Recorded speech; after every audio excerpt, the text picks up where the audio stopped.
going away early next year. And that's from direct from Google. They're slowly phasing out a lot of their older. I sent you it like 3 times, Johnny. Uh-huh.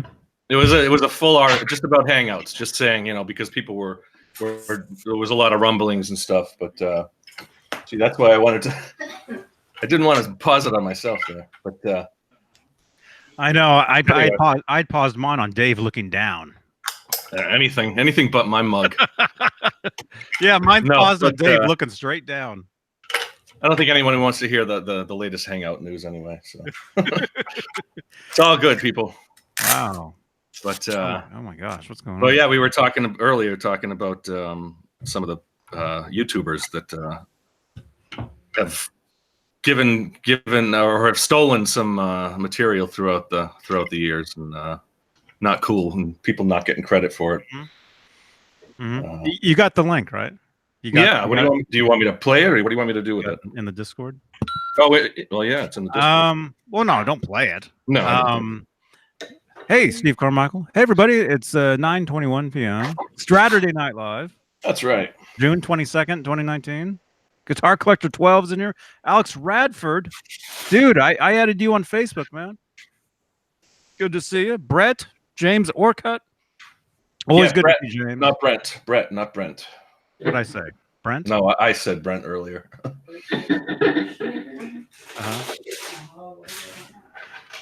What's going on? It's like 12:30 over there. You guys are having snacks? No, they're playing cards. Oh, you can hear them shuffling. What's the game tonight? What are we playing? Skippo. Oh, I remember that. Good game. I don't know. I couldn't play it right now, but I do remember playing that in the past. Wow. Tube Supio, what's up? Mr. C _1550. Vincent, Thomas, Douglas. You guys, thanks for being here. Oh, you missed Krellbar. I don't know who else. I missed some of that list, but they're all out there. Tube Supio, Alex Radford, Zach, Tony Neville, Tony. Mr. C5150, Vistalite. How you doing, Vistalite? Skippo is fun. Tony, thanks again, man. Yeah, we had an awesome show last night. Man, that was an amazing show. It was so much fun. Yeah, a lot of great information and just great stories from Steve. Mm-hmm. If you haven't seen it after this show, go check that out. Definitely one of the best interviews I've seen on this channel in a long time. Wow. James Orcutt, are you saying me? Am I in or am I out? I don't actually understand that. Dave, are you in or are you out? Oh, the game. Are you in the game? Oh no, I'm not. I'm not in the game. I'm here. They're playing. I was playing before. That's why. Well, actually, I'm not late, but I was late to the pre-show. Pre-show. Michael Smith's in the house too. Michael, I got your text, man, and yeah, you got the. I sent you the links. Anytime you want to jump in, James Orcutt, thank you very much, man. Josco Plumbing's in the house. I gotta catch that train. I'll be back. What, the potty train? Oh, jeez.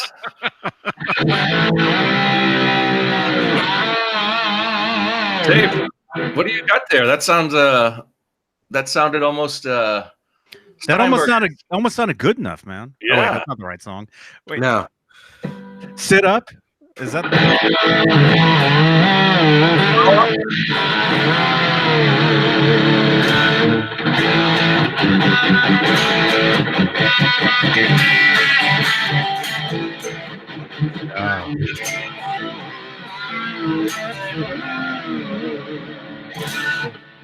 Let's see it.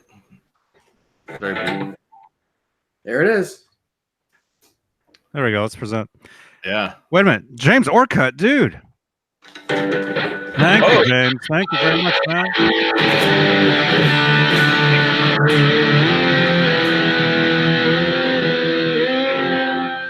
That's something I don't know if it was Rob who was talking about it or Steinberger. Jason.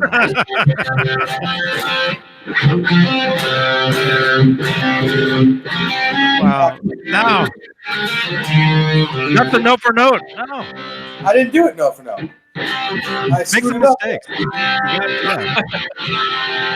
Did you get flagged last week, Johnny? Come on, Dave. We were just talking about that. We might have. Yeah, I don't know. You don't know. It was a week ago.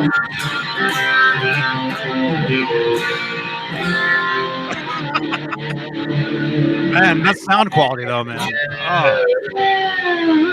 That's actually.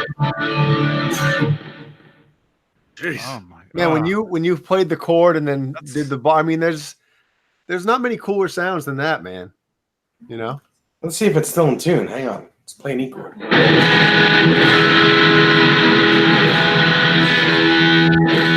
Old strings, and he told me not to change them. Uh-huh. Strings Those were on Ed's guitar, right? Ah, wait. This is what? Ouch. It's a little loud. It's lower than I normally. No, not for me, man. Yeah, it was louder than normal on my end too. Really? Yeah. The connection doesn't. Even Desiree just said it's loud. I'll turn it lower. Desiree, he's playing lower than usual. She can't hear you. Oh, that's right too. How about this? Did you say he's playing lower? Hold on. John, did you say he's playing lower than usual? Maybe I did.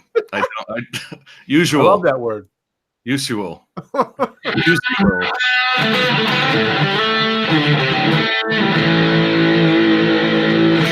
Is that better? Better volume? No. Any volume is going to not be better. It's loud. It's loud. Yeah, it just crazy. doesn't sound right over the mic there. Come on, it's 12:30.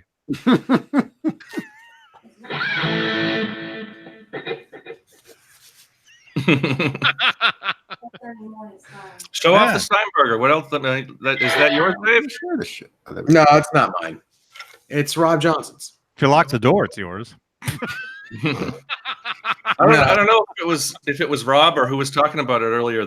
But with the trem on that, does it actually have like little kind of stops on the way? Yeah. So you can get it to each note basically. I didn't know that. I didn't know that about Steinberger. Someone's going to have to go watch the Rob Johnson episode. That's right. That he did a couple weeks ago on that guitar. All right. Well, they can watch my episode sometime this week when I do one. Nice. Yeah, it's a fun guitar. I just started playing it, so I don't really know it yet. But man, that guitar looks small. It is small. It's a tiny guitar. It's tiny. I know we've gone over the specs of it before, but I know the neck is kind of graphite or it's a graphite composite. The whole guitar. The whole guitar. That's all right. But they did make some ones that did have wooden bodies, right? Yeah, but they don't sound the same as this. Yeah. They're just not the same. This is the one you want if you're going to get it. It does have a very resonant sound. I like that. I mean, you can kind of hear that material, the graphite, whatever it is. Polymetal alloy. It sounds great acoustically, but when you crank it up, it just doesn't come across as well. Play it on clean. Let's hear some of that stuff on the clean channel. No, I'm not changing it right now. That's crazy. It sounds that great. He told you quick, man. How about this? He gave you the look too. I'm not changing it right now. How about this?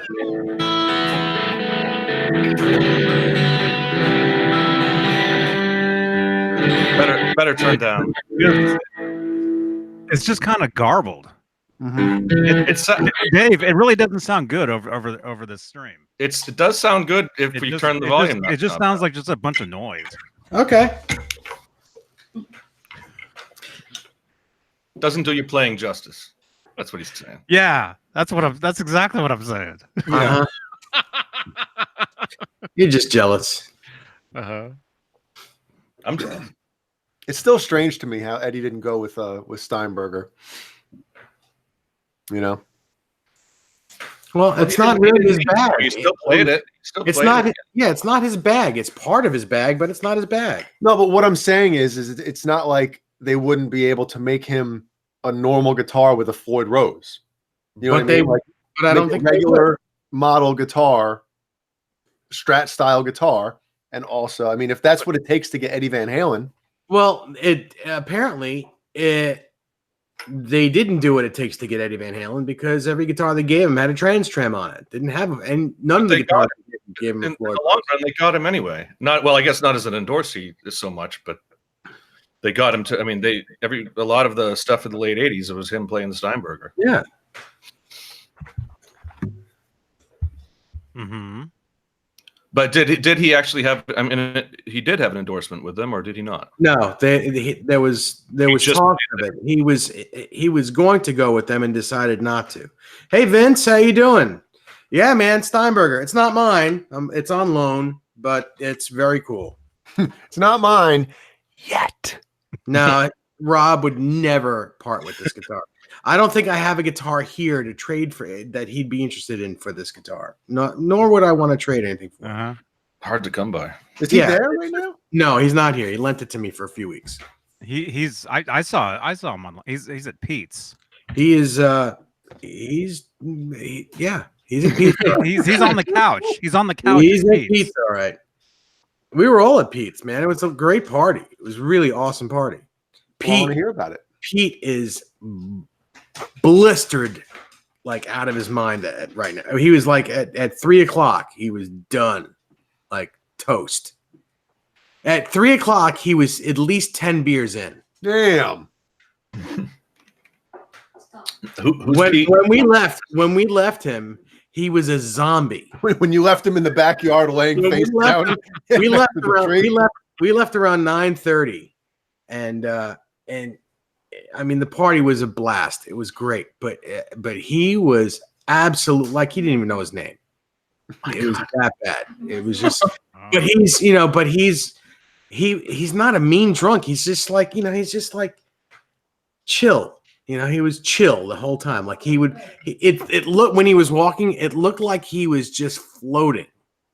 Are you sure it wasn't like he was Bernie's type thing? Floating. No, he's definitely alive, but it looks like he was just floating around, just like, yeah, whatever, man. Hang down. But like in his deep voice, Rob and Craig tying shoelaces to their arms and feet. And let me tell you, yeah, I'm fine, guys. And Craig, I don't know if he just is really good at holding his alcohol, but I don't think he was drunk. I don't think he got drunk at all. He was one of these? Yeah, he does one of these, he'll like drink the cup, like no, I saw him drinking, but I don't think he got drunk. He just hold his alcohol. It's like Andre the Giant. He was normal. Andre the Giant was 750 pounds. No, he wasn't. And so was Rob. Rob had a lot to drink too, and he was pretty normal too. He didn't seem like he was drunk at all either. But a lot of people. Some people just can't handle it. A lot of people there. A lot of people shouldn't be behind the wheel tonight. You gonna rat anybody out on here? No. The Johnny Beane police? No, not at all. I'm not gonna rat anyone out. Rat anyone out, I guess I lose my Pontiac. So are they watching now? After I guess is the party over? It might still be going. And if it isn't, there's a few people there that I know are sleeping over. So whether the party's over or not, the party is still going. And so what was it? So it was Pete's 46th birthday party. The food was insane. It was so good. They had people. They hired a staff to cook and serve. That's the way to do it. Wow. And there was, first of all, there was You're getting hungry. There was all kinds of appetizers, like chicken cordon bleu balls. There was rice balls. There was all kinds of chips and snacks and blah, blah, blah. Then they came out with burgers and hot dogs. Then after that, the main course was steak, sausage, lobster, king crab legs. Jay, I can see that. All kinds of salads, roasted peppers, everything. It was ridiculous. And then the dessert spread was, oh my god! If you're diabetic, you'd be dead. Yeah, I know. Did you hear that? Huh? Did you hear what I said? Did I hear what you said? Yeah. Just now? Yeah. No. Okay, good. When will then be now? Because I said something that after I said it, I was like, should have said it. Rewind.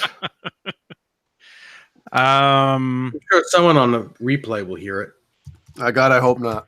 Mm-hmm. Cool. So it was an awesome party today. Happy birthday, Pete. You sure it's not 56? No. No, he's 46. Man. Do we know Pete? Yeah. Yeah. He's in the chat, so he's been around. He's been on here a bunch of times. Okay. Mm-hmm. He kind of talks like this. Who is that? Oh, I That's Mo Sislak. Oh yeah. Oh yeah.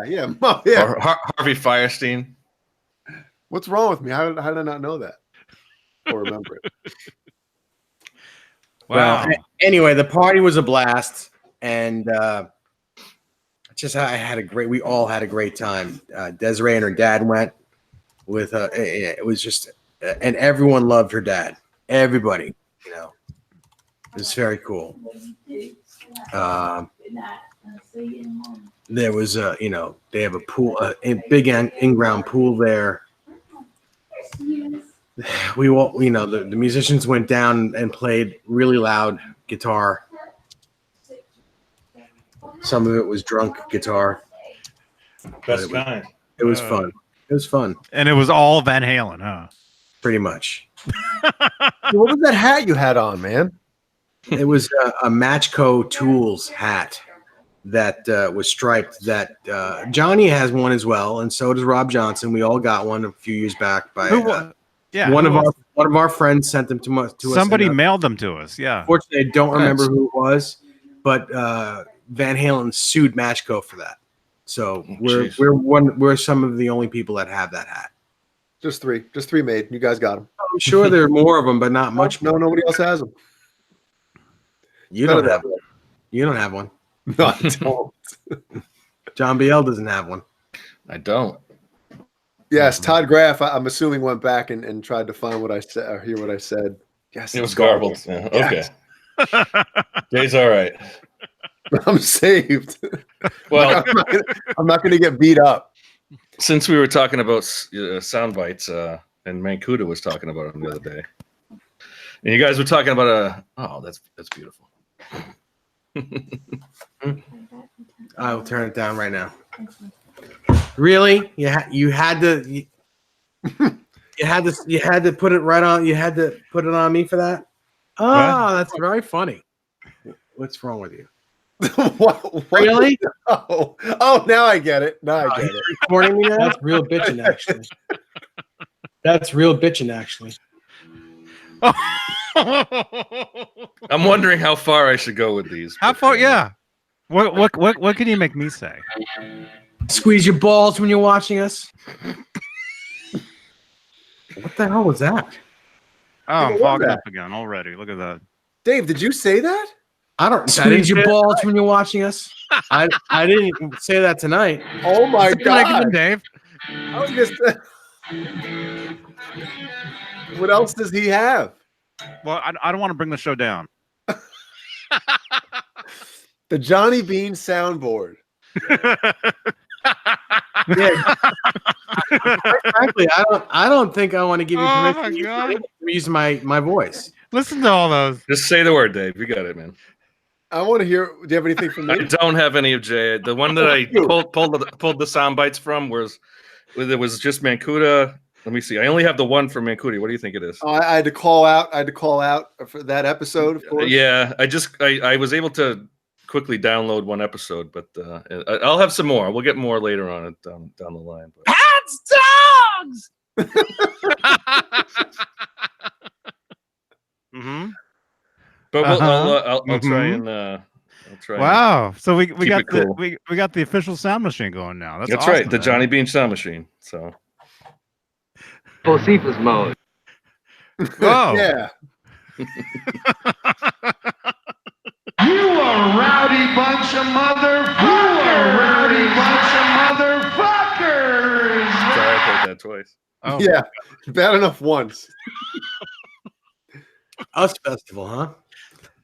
One of my favorite quotes from that whole Us Festival is got to be the, "Hey, don't be squirting water at me, pal." Oh, Or no, don't I think be I squirting have that. water at me.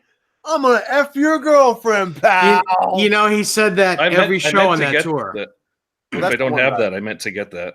He said that every show on that tour. So somebody was squirting water on him, or no? Yeah. Somebody wasn't squirting water on him.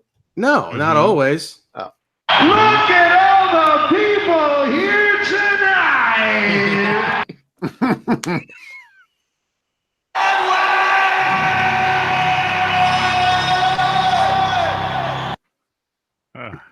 that's Anyway. so weird.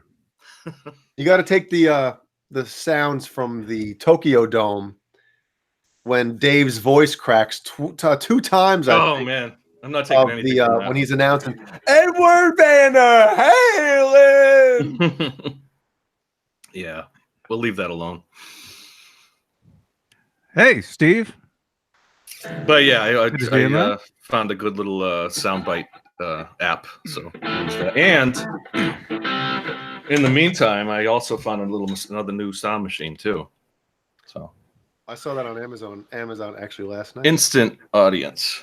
What does that do? They're terrible. They're really bad. That's the audience.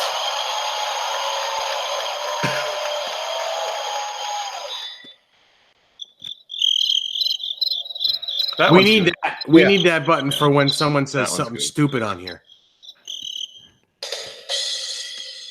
All right, And dude. there we Three go. of them are worth the price of admission. they right are. there. The And I think I last paid three are $5 for it. So $85. $5. Oh. $5. They I have all figured- different ones too. You know, like they got the Maybe Halloween. the sound machine company saw the sales skyrocketing after we started using them. Hey, $85 for this thing, man. That's right. And the original, of course, the OG. Yeah. Wrong one every time. Oh my god. So Wow, that's awesome. I'm excited, man. yeah. Oh, Whoa, Whoa. that sounded like the What? the elephant. Where is it? Hold on. which sound machine was that? That was. It was a door closing, guys. Problem is, Relax. I can't get it quick enough, but I do have the elephant somewhere. That's what it sounded like to me, anyway. Hmm. That was the horse. Ah, man. Oh man, dude, you know how loud that is? Holy crap! Is it? All right, Yeah. Yeah, it's well, terribly turn loud. it down then. It's as loud as man. Dave's guitar. I told him before we started not to play those, and look what happened. Did you? Well, Yeah, Yeah. I somebody- did. I told him. I told him. Someone needs a hot smack. all right, then we're not going to get. All right, I won't. No more then. I didn't know you meant like every little tune with Ed. I mean, we play Ed's sound all the time, man. We It's do? cool though. All right, sorry.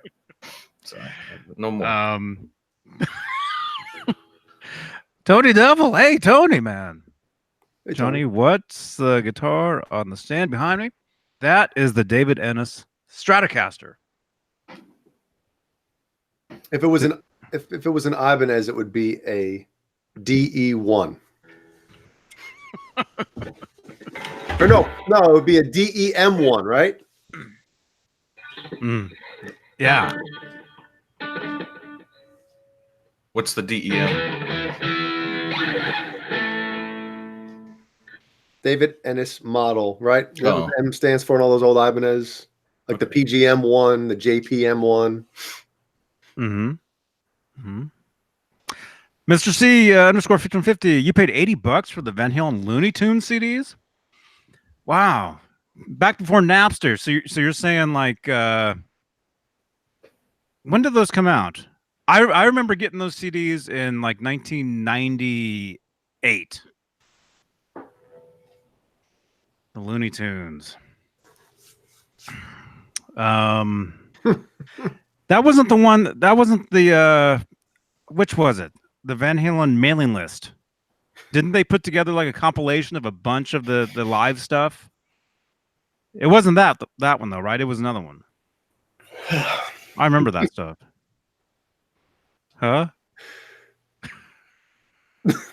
Sean Zimmerman's comments. Where? Oh, shit. Man, you get way too. It's way too much of a kick out of that. Yeah, it was so stupid, but that's why it was so funny. Yeah. And then I found the spot in the show where Johnny kind of like, you could see it hit him, and he started like, this is after the first time it came, when it came back up later on in last week's episode, and then all of a sudden it hit you again. I actually found the spot and I showed Jeannie, like, Jeannie, you got to watch Johnny here, man. He just loses it for no reason. I love when things like that happen. Man, was that like 3 hours in? That was yeah, something crazy. Like, it might have been 3 hours and 40 something minutes. G. Butchnoff, yeah. You download the Looney Tunes on I remember Winamax, man. Yeah, I got some nasty virus from that place, man. John Beale, are you familiar with the Van Halen Looney Tunes CDs? All I know, all I know is, well, I'm familiar with the CDs, but before that they had didn't they have the Looney Tunes vinyl? Yeah, well, that was a promotional vinyl for the first album. It was the Merry Melodies, the red vinyl. Oh, okay. That's a Merry Melodies. Yeah. But what happened was there was a bootleg that came out. It was like a double CD or something called Merry Melodies, and it had a bunch of I think it was it the demo stuff, or maybe live stuff. Maybe live stuff. I remember there was one track on there. Hey, Mitch. Mitch Moore. Yeah. Hey, man. There was one track called Ripley on there where it sounds like tapping, and it claims to be like an original demo for like the Ripley guitar. Like, you think it's supposed to be Eddie. I never thought it was actually Eddie. Does anybody else know what I'm talking about? Oh, you let me hear that one time, and you said, yeah, it's not him, but it was. It's not him, but it was. Are you sure? I think so. It was early on. You asked me. It's a super repetitive a pattern. It just goes like, well, yeah. Wait, tell John Beale to play it. I'm sure he has it. Yeah, I'm not going to be playing anything else. It's on his soundboard. Oh, this?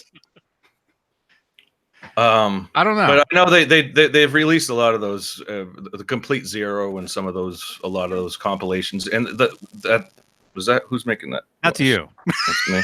It probably is. Screwing everything up. Shut the fuck up. Oh my goodness.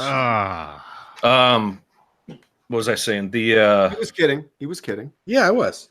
No, the Complete Zero. No, the first place I had heard that Growth, the extended jam, was on. I think that was the Merry Melodies, the Growth from Worcester, when it was like 2.5 minute jam that they did in '86. Mm-hmm. Oh, you've played that. I think that was on the Merry Melodies, or at least it was like a 4-disc compilation of a lot of their rare live stuff.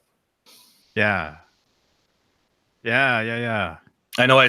When I heard that there was that jam of Growth, which isn't. I mean, it's not the best quality, but it's a really cool jam. From it's cool. It's cool to hear it. And I was searching. That was probably 10 years ago. I was trying to find that, and eventually I came across it. And I think it was on the Van Halen VH Boots website. Probably has a whole breakdown of that. Mm-hmm. Merry Melodies. Oh yeah, dude, I've been going to that. Well, I haven't been there in years, but I used to go to that website years ago, like 20 years ago. Yeah, all the information, and it's still like an old school, just a text.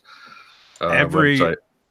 It's probably still updated to this day, but like every Van Halen bootleg there is available is on that page. And it shows you what they look like. It shows you the cover. It shows you the disc. Yeah. Or it shows you the track listing, everything. Special notes, you know. Mhm. Pretty cool. Merry By- Melodies. By the way, John No, BL, dude. why don't you have a soundbite of Johnny saying "Shut the fuck up"? That's the soundbite you should have. Maybe I do. Maybe I just won't play it. I don't want to bum anybody out. So That's not Yeah. bumming. Yeah, That's come funny. on. Come on. But that would be funny. well, I'm not playing any more sound bites. So. You'll have to download it yourself and get the. Trying to see if it's what is it just called Looney Tunes the compilation. Yeah, it's just called Looney Tunes. Anyway.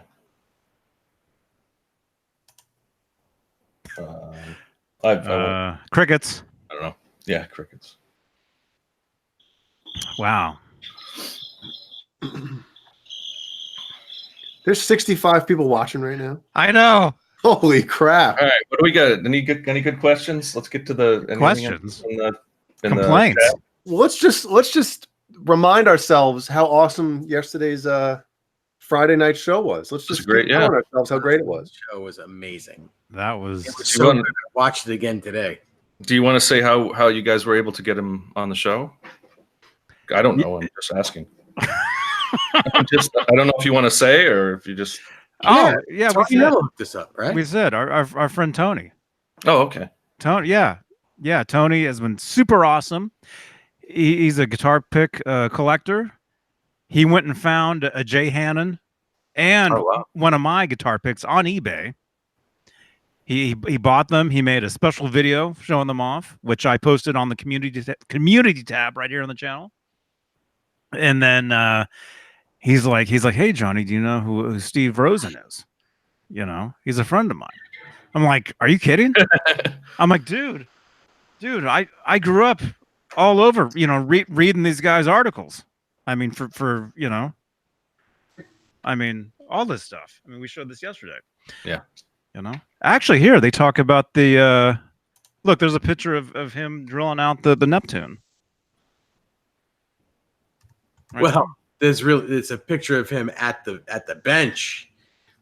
I don't know that he's drilling anything.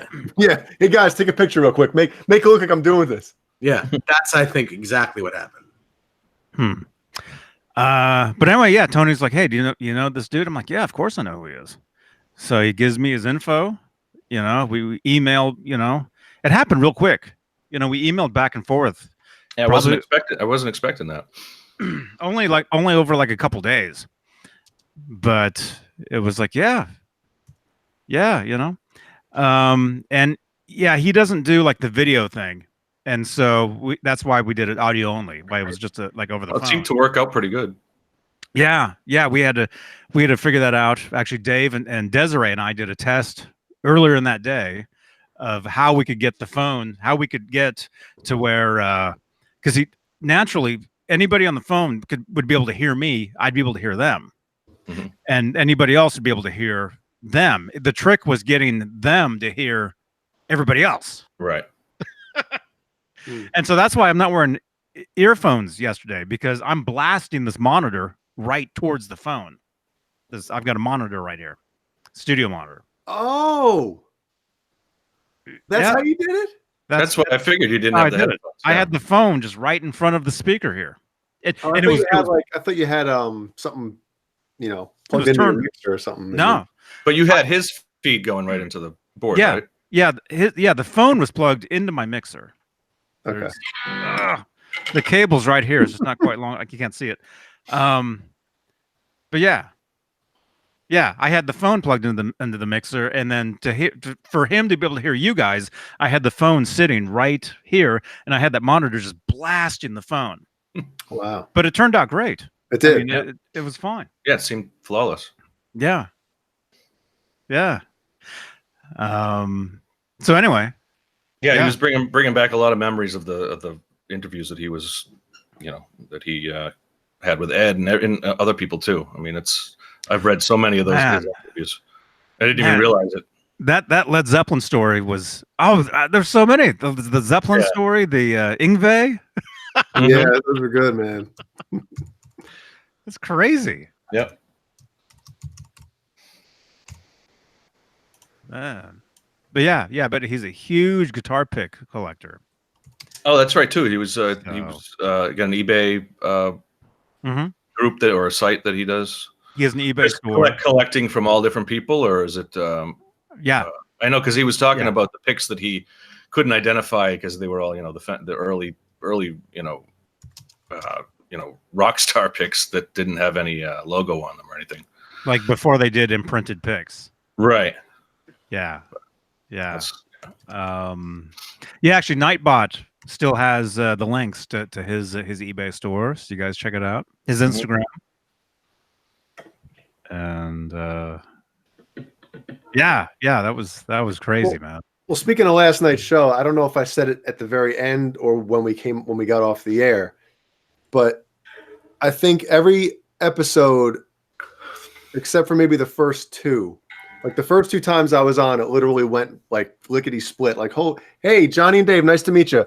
All right, guys, I'll see you sometime soon. That's literally what it felt like. And last night's episode was like, I was thinking, man, is he really going to be able to talk about this stuff for, if for 2 hours? And it was like, holy shit, it's 2 hours already. I'm sure he doesn't do it that often, on a kind of a forum like this. No. Yeah, I couldn't believe 2 hours. It went by so quick. That's because he had great stories to tell. Yeah. He took over, and that's what you want in a guest. You want the guest to, you don't want the guest to be quiet. And he was just amazing. He was amazing. Yeah, Couldn't get a better guest than that. Yeah, imagine if he was like, the show you went to with Ed, or when you went to NAMM with Ed, was it fun? Yeah, it was fun. Well, that's how some people can be. Yeah, no, I know. Yeah, I had a great time. I have that magazine somewhere. The one where he goes with Eddie to NAMM. That's the Stevie Ray Vaughan cover. And that's a great issue. That one. And Tony, definitely, man. What year was the Stevie Ray Vaughan one? It would have been 85. Oh, okay. He actually did a lot of stuff with Eddie in Guitar World in 85. There was several different ones. Actually, did Steve do the cover for the Guitar World Cloud Ripley? Was that a Steve was that one of his interviews too? I'm not sure. I don't know. I think it was. I think it is, because I remember last night he said he did the one when Sammy first joined, and that's what that one was about, was Sammy first joining. So was he more or less the exclusive like Ed interviewer throughout the 80s in Guitar? It was Guitar World, right? For Guitar World, yeah. And several other magazines too. But I wonder if he was like, because I mean, Guitar World probably did 10 interviews at least with him over the 80s. I wonder if it was mostly Steve who did them. I think most of them, yeah. R2, thank you, man. Great job last night. Great interview. Yeah. Johnny, you sent me a link yesterday about Steve, and I wanted to ask you guys about it, talking about the Guitar World thing. Let me just try to pull it up real fast. But while I'm doing this, maybe next time we have him on, we can get some stories from like the Sammy era, hanging out with those guys. If there are any. Well, even that one photo shoot. There is a photo of him with Eddie and Sammy from 86. And there is that wasn't yeah. Thumbs up. So the Guitar World, the Rock Critics link he sent me yesterday, Johnny, he goes through all the magazines that he worked for and kind of gave a little, history about his time there. And he said Guitar World began writing for them around 1984 and became known as the Edward Van Halen Connection. Edward had become a friend, and I always had access to him before anyone else. I did 3 covers on him, and the second cover, July, still stands as the definitive story on him, that's the one you held up, correct? Yeah, this one right here. Definitive story on him. What was his boss's name? Was it Noe? Noe. Noe. Okay. Noe Goldwasser was the overseer and a very insightful editor. Oh, the editor. Okay. I did 7 covers for Guitar World between 84 and 87. My writing was improving and the stories seemed to resonate with readers. But Noe got weird. He wanted other writers to cover Edward, and this pissed me off. I wasn't told about it, and the stories were simply rehashes of the pieces I'd earlier written. A great magazine nonetheless, and a very fun time. You know, when I read that, I'm thinking to myself, like, don't you want, like, you know, they obviously had a connection. They were, you know, friends.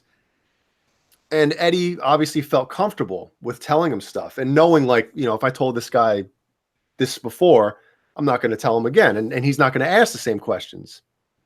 It's just strange how you get other people in there. I wonder if, like, the other writers were saying, oh, I want to, you know, let me in there with Eddie, man. I bet you that's what happened. Probably. Well, Why is he always to be with Eddie Van Halen? Yeah, I want to be with Eddie Van Halen. I want to be with Eddie Van Halen. well, like the way he said he prepped for a lot of interviews and just trying to find the questions that nobody else had asked, and that's what you really want out of an interview. When you, as a reader, that's what you really want. The little tidbits, in the littlest thing too that, you know, may have come across in you know, some of the interviews with that Steve had, you know, just the little things, the little tidbits that you pick up, that, you know, what kind of pickups he was using, what you know, everything, the little things that you don't know that you're getting in that interview, but that can mean a lot to the reader, you know. And you don't want your readers, you know, picking up a new issue. Oh, another interview with Eddie Van Halen, man. They get home, they're reading it like, dude, this is the same interview I read from, you know, 6 months ago's issue. Like, what the hell? Yeah. It's because it's a different writer, and that writer doesn't, you know, ask new questions. And funny, you get that now with, like, Blabbermouth. You know, Oh, every time you look on Facebook or something, or Instagram, you know, Blabbermouth, Sammy Hagar says why Michael Anthony wasn't in Van Halen. It's the same goddamn thing I read last week. Yeah. You know? On my phone, when I go to Google, every day, watch, it'll happen right now. Watch this. I'll open up Google, and you know how Google has cards that are sitting there with, like, different stories, news stories. Mm-hmm. Do you guys ever see that? Yeah. All right, open up. Here we go. Yep, first one just showed up. Google. Here's the first card that it wants me to read. Eddie Van Halen sighting. Yeah. It's like every card says that. And then there was one this morning. You must have preferences for the people, the stuff that Google searches for you, though, right? Edward Van Halen must be on the top of the list of news stories you want to get, right? I don't know, but so, but the one this morning. Okay, and there's another one here. Jimmy Page calls out loud drunks at concert. Leak Fender Squier classic vibe Starcaster appears on U.S. dealer sites. Anyway, these are all the different cards, different stories that they want me to read. But the one this morning, I pick up my phone. I wake up, you know, around noon. I get up. Just kidding. Anyway, I open it up today, and it shows me. It says Eddie Van Halen. It said something, and it showed him on the what is that thing called? The little yesterday, the picture from yesterday. Yeah, the spring, not teeter totter, but the little horse ride, little spring playground thing. Yeah. This a recent picture? Yeah. Really? Yeah. Well, I mean, it's pretty recent. Pretty recent. Yeah. You think so? You think he's back to coloring his hair? Well, I mean, recent, like, I'd say within the last, like, maybe year. Probably.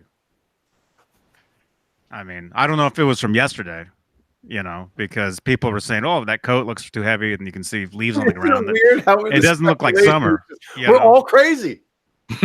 Every little detail, Yeah. like I said, every detail. But it's definitely a recent picture.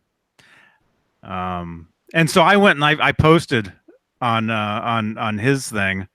I had a picture of me riding one of those. That actually is not a recent picture. Except the picture, you know what though? You can only see the spring. You can't see you sitting on anything. I was wondering what that was. Uh-huh. It was like this every time I sat on it. Yeah, that picture of me though, that was from like 4 years ago. No, So was Eddie's. 5 years ago. Do you have that picture of Ed? I don't know Like if I've five- seen that. Eddie liked Johnny's reply. Oh, nice. I Yeah, don't see Eddie Van Halen liking many people's Yeah. replies. yeah. I sat up. At what time did I message you last night, dude? I don't know. Yeah, 3 something, I know. dude. Eddie Van Halen liked your post. Well, what can you share what you said? It's just the picture of me sitting on that. Oh, on that- okay. on that little thing. Picture of yours. Oh my gosh, this picture needs a caption, man. This is insane, man. Yeah. Looks like two bouncer. Looks like he tried to steal the Well, guitar. the caption is what I Look at wrote him. underneath it. What the heck I am wrote, I looking at? I wrote something underneath it. Well, I that's I from wrote- his. That's from his Instagram, Rob's Instagram. Yeah, I know. Well, yes. I on Facebook I wrote The 3 somethings. yeah. The 3 Muscatels. That's what I wrote. Well, I when don't even- Johnny opens Google, he gets Van Halen. When Amanda opens Google, she gets Johnny Beane. All right, John. That's the picture right there. Oh my goodness, I've never seen that. Wow, Yeah. Well, it was just posted yesterday. Just posted yesterday. Hmm. it's crazy. He doesn't look like Eddie Van Halen anymore. He just doesn't look like him. He looks very happy. Wouldn't you be happy if you were sitting on one of those things? How can you not be? Johnny, show your Okay, let me find mine. Hey, Zach. I'm blurry. Hello, Zach. Oh my gosh, what's going on? It's my washing machine. Are you sure? Yeah. The, Well, thought what the do you car- think it is? It sounds It's like you know what it sounds like. the card Jay game knows what it sounds crazy. like. What does it sound like? he can't hear what we're hearing. It's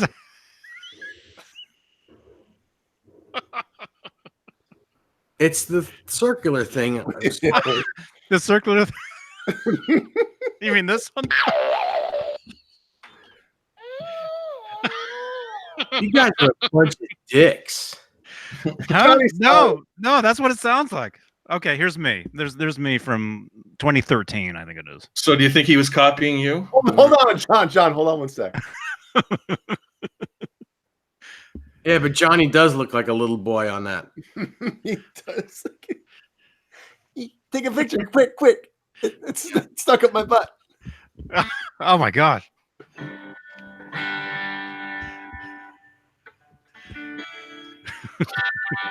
Wow. 67 people watching this nonsense. 34 thumbs ups. Leave a thumbs up. Subscribe if you guys are digging any of this. And yeah, leave a thumbs up if you heard those weird sounds.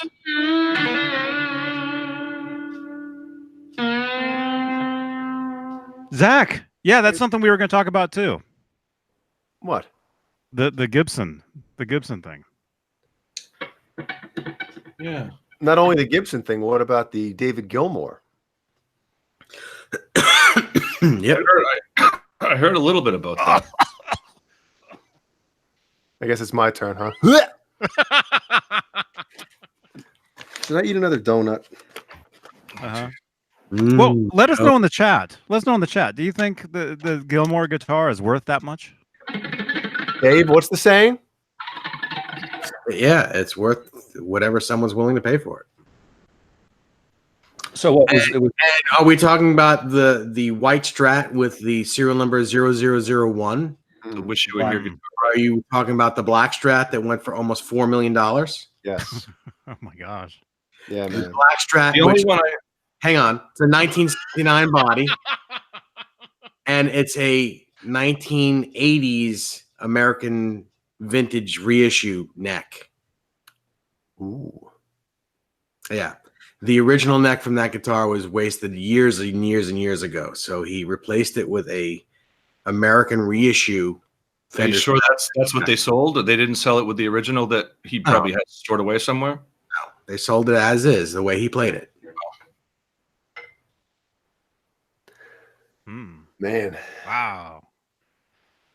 The only one I had seen was the Wish You Were Here guitar that was supposed to go for like, 13,000, and it went for like, I want to say it was well over 100,000 or The Martin.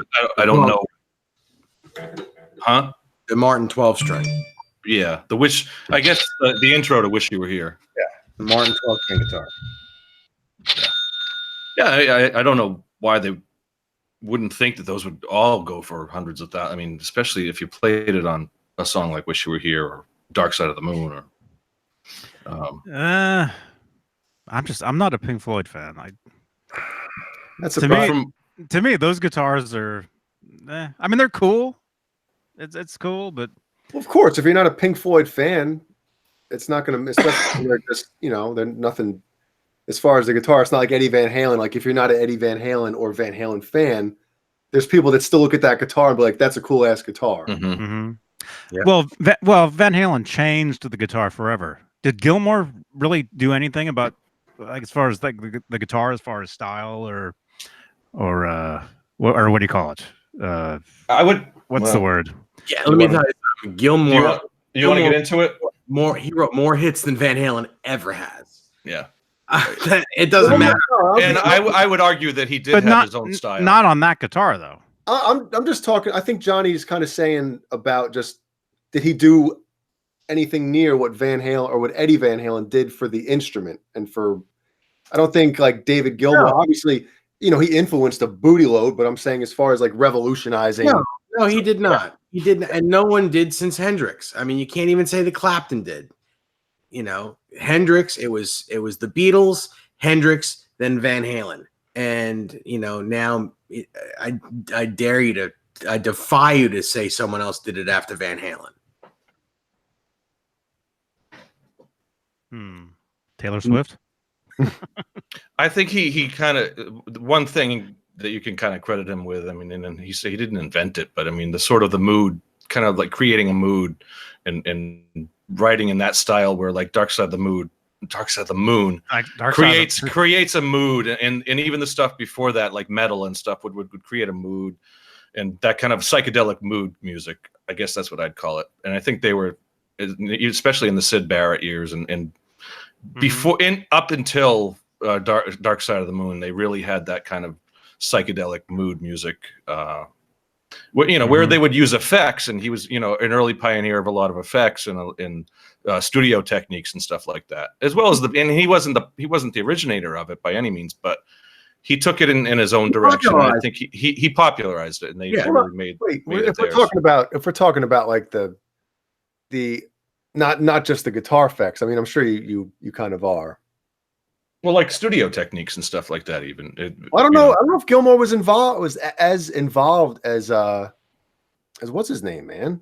Roger Waters. Waters was the mastermind behind. But a lot of it is shown record. in their Live at Pompeii video. They do a whole like side part where they're in the studio creating Dark Side of the Moon. Mm-hmm. And so, I mean, well, as far as that shows, Dave was involved quite a bit, and they all did their part in crafting their own sound for their instrument. And David Gilmour, I mean, just the layers of guitars that he put on, he was one of the first. I mean, I don't know this for a fact, but he really pioneered a lot of that stuff, like that Brian May was doing on, or that the layering that they were doing later on with a lot of those rock bands, of the psychedelic and even the progressive stuff. Mm-hmm. Derek Hall, man, I love Jimmy Page, but he's not in the same ballpark as Hendrix and Eddie Van Halen. He did not change rock and roll. He did not change anything about the guitar. You know, And I'm not trying to put David Gilmour in any, you know, I respect him, and these are the qualities that I like of his music. You know, I'm not trying to say he was as much of a pioneer, because I don't think, and he wasn't, but He is. Don't let anybody, like, if anybody ever tells you, oh, well, this guy's fast, this guy's, let me tell you something. It means more to me personally of hearing the right note or order of notes together than hearing somebody just, holy shit, did you see what he just did on the guitar? When you can sit back and not watch somebody play guitar and just hear and feel those notes, like that's David Gilmour. That's David Gilmour. Yeah. David Gilmour cannot play a bad note. Mm-hmm. He doesn't play a bunch. And he of doesn't notes. play complicated stuff either. I mean, it's not. I mean, he plays soulful and well crafted stuff, but it's not. How about the guitar solo in "Comfortably Numb"? How about the 2 or 3 guitar solos in "Comfortably Numb"? Yeah, I mean, how about the solo in "We Don't Need No Education"? You know, Another brick in the wall. Another brick in the wall. The bends that he does with distortion. The sustain is in his hands. Playing a single coil pickup with no distortion, no sustain, and he's able to bend do double 2-step bends. Yeah, and have it sustain like no one's business. The sound that he got out of a Strat, and he always used a Strat, and that was, you know, on any of the Pink Floyd albums, that's his guitar tone. That's a model for any, you know, Strat sound. And did he ever use stack pickups or humbuckers? I mean, I know he's used them on several occasions, but I've seen him use Gretsch guitars with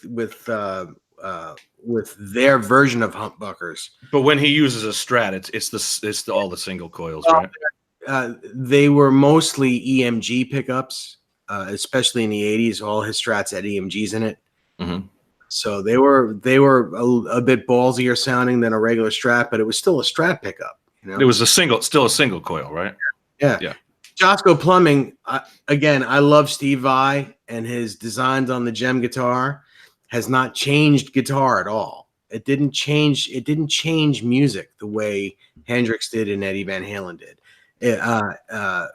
Steve Vai took what Van Halen did and took it further. Yeah. But he did not pioneer. He's not a pioneer. He didn't do anything like, you know, groundbreaking. And when I say that with all the respect in the world, because I love Steve Vai. I'm a huge Steve Vai fan. I've got 3 of his guitars right here. But he didn't do anything pioneer or groundbreaking like Eddie Van Halen did or Jimi Hendrix did or the Beatles did or, you know, Elvis did.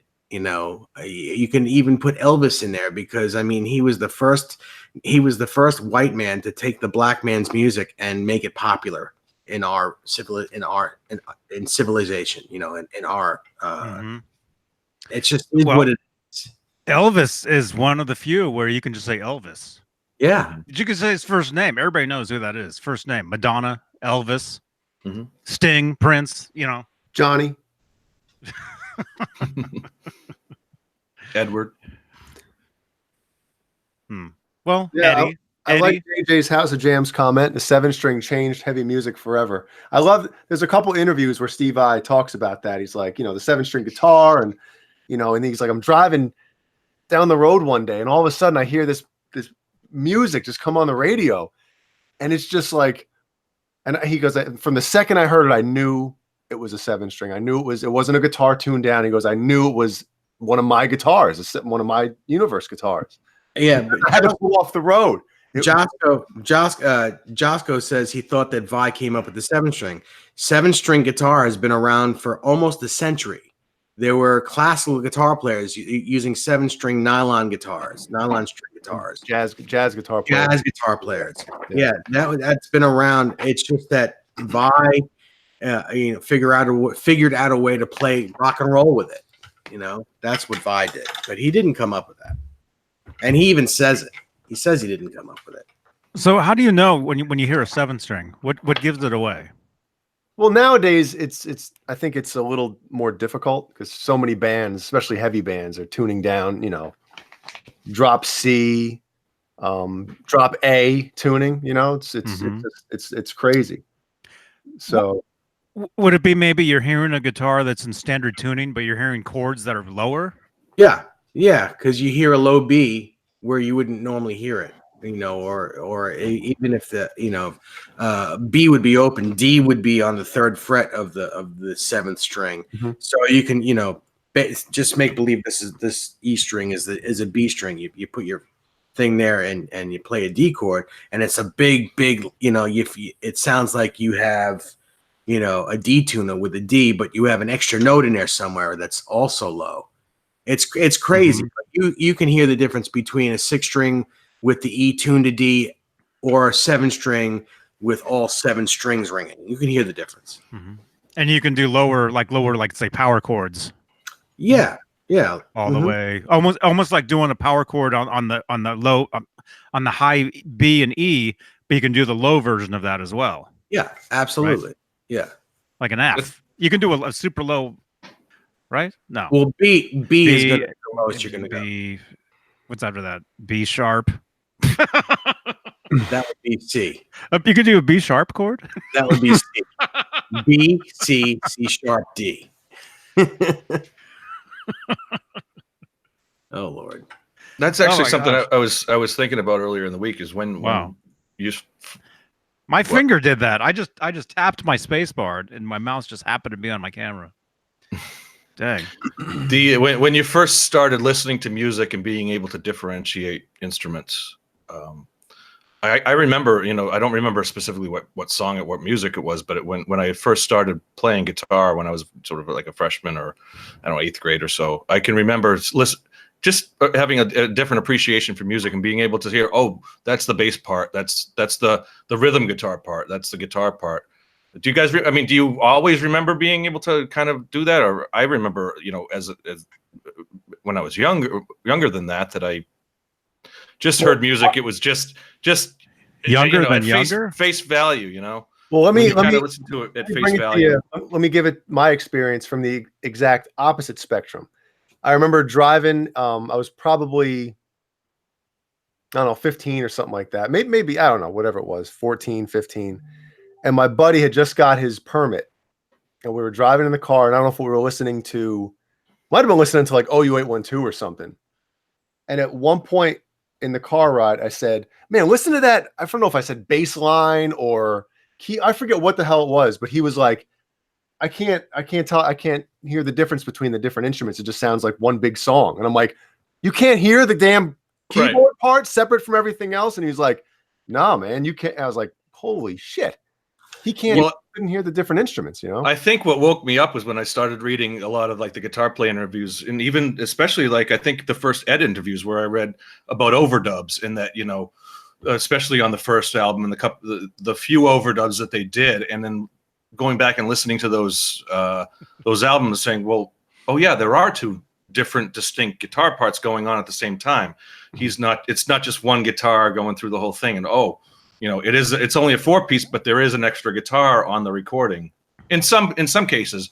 But just going back and reading, like probably Steve's interviews where he gets technical about it and saying, oh, I think he said on the first couple albums he did very few overdubs, but there were a few cases where he did, and it was at that point when I started recognizing, oh, there is a separate guitar track there, and then from there just expanding it. Oh, that's the bass part. You can actually.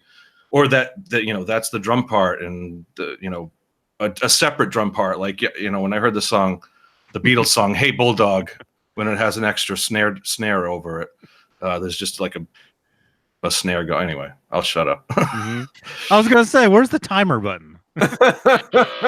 All right, your time is up. I want to add. I'm just kidding.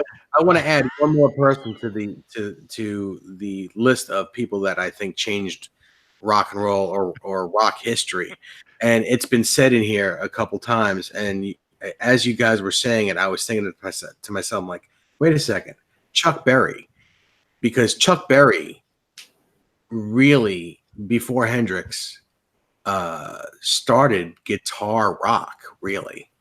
He really did. I mean, the Beatles played rock guitar. They played electric guitars, but they weren't really rock guitar. I was going to say, wasn't it Michael J. Fox?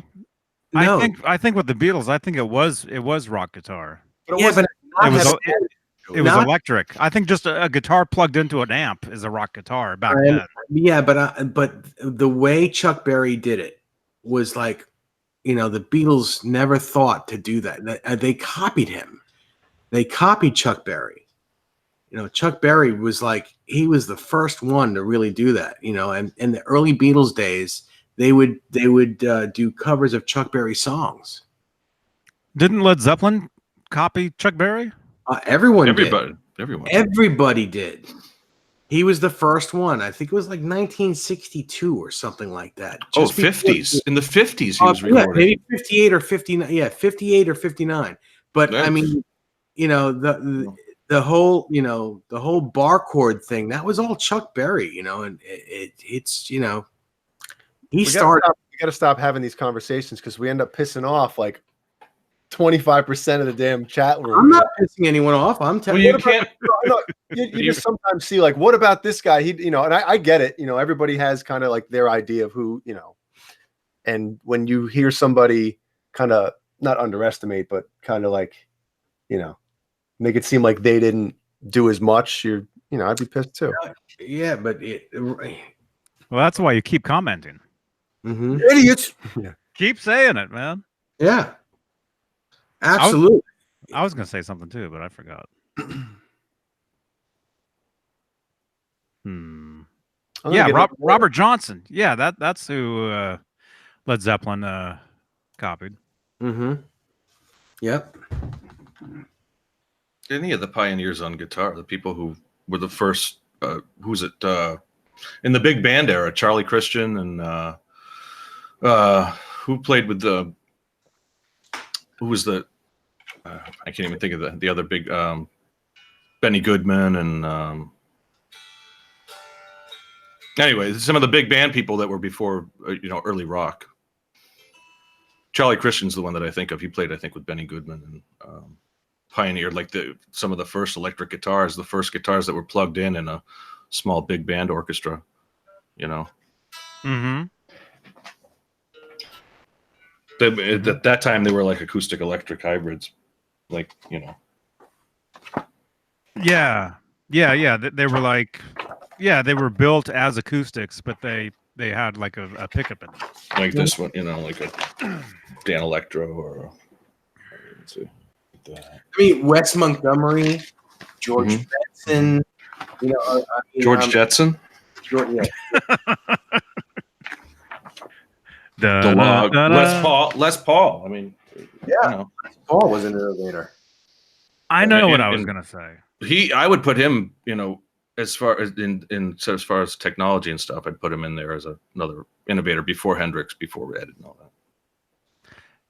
Well, if there was no Les Paul, there wouldn't be a Van Halen. Listen, if there was no Leo Fender, there'd be no Van Halen. Well, yeah, it's arguable. Okay. He may have found a way, you know, that's all I'm saying. We got 3 hours.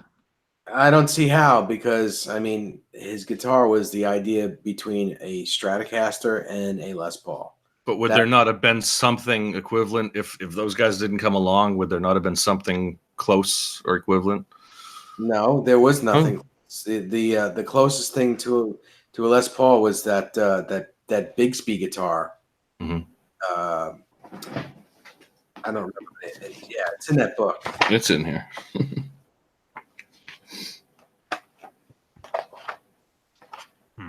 1949, I believe. The Merle Travis?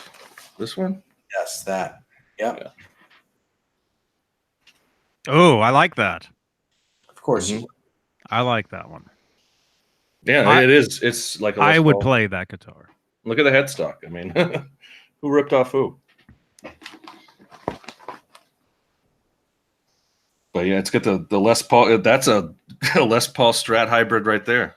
You know, as far as looks go. Except backwards. Yeah, exactly. Oh. Here's the Charlie Christian one that I was talking about. That thing's now a Steinberger, man. Oh yeah, I just broke the headstock off. Oh, jeez. Dude, what happens if you actually do hurt that guitar? What happens? You I don't lock know. the door. You apologize and you have to make it up somehow. I buy him another one. That's all. But Rob knows karate. Well, Rob knows martial arts, so. Yeah, he can bust down your door with one kick. Gun fu beats kung fu. Oh man, I've seen his collection though, man.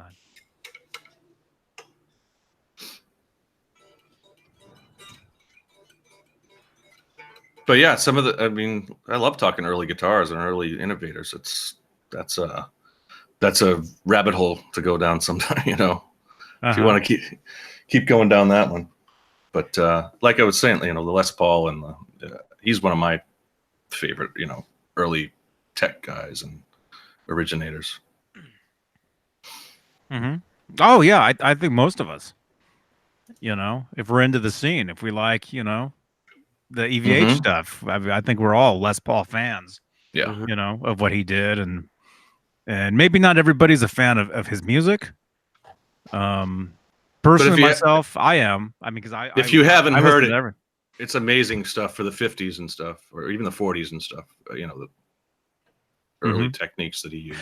Even the stuff he was playing, like if you guys are just fans of Van Halen and you guys know that the Cinemax special, Les Paul and Friends, listen to the stuff that Les Paul did on that, and it's amazing. You know. Yeah. The black box. Black box is crazy. The octopus.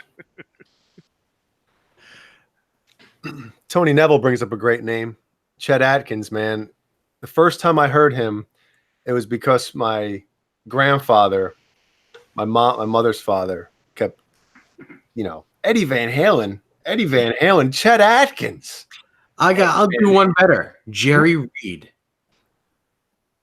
Well, I'm just saying, you know, my grandfather like sat me down and showed, you know, on his hi-fi. If you think Chet Atkins was amazing, Chet Atkins record, and I was like, you want to go there? Django Reinhardt. It's with 2 fingers. You use 2 fingers. That's all he had. Yeah, that's all he had, and he was playing stuff that Steve Vai and, you know, Yngwie Malmsteen are playing. You know. Yeah. You know, all I had was 2 fingers. You know. Yeah. And but seriously, look up Jerry Reed, the actor, you know, the one in the Smokey and the Bandit movies. Listen to him play guitar. Listen to him play guitar and sing at the same, because the things he plays on guitar while he's singing is ridiculous. No one does that. Nobody. It's insane. Was he in a James Bond movie? I don't know. Was that him or was that Jimmy Dean? I really don't know. The sausage guy. Wasn't he in a Bond? Abe Froman, the Sausage King of Chicago. Is that a video? Ferris Bueller. Hello, Johnny. Okay, Bueller. You never saw Ferris Bueller's Day Off? The last time I saw that movie was either in the theater, 86 when it came out or whatever. Wow, man. Or 87, whenever that was, and then I'm sure I had it on rented it on video, but no. And then what happened to that one dude, the principal? He was in all kinds of stuff. He got thrown in prison. He got thrown in jail. Did he really? Oh, Something happened with that dude. Yeah.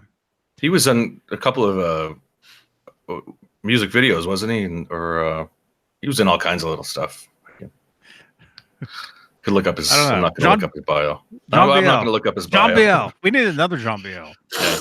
Do you have a twin brother? We need a backup John Biel now. I'll just go back to doing the research. John BLB.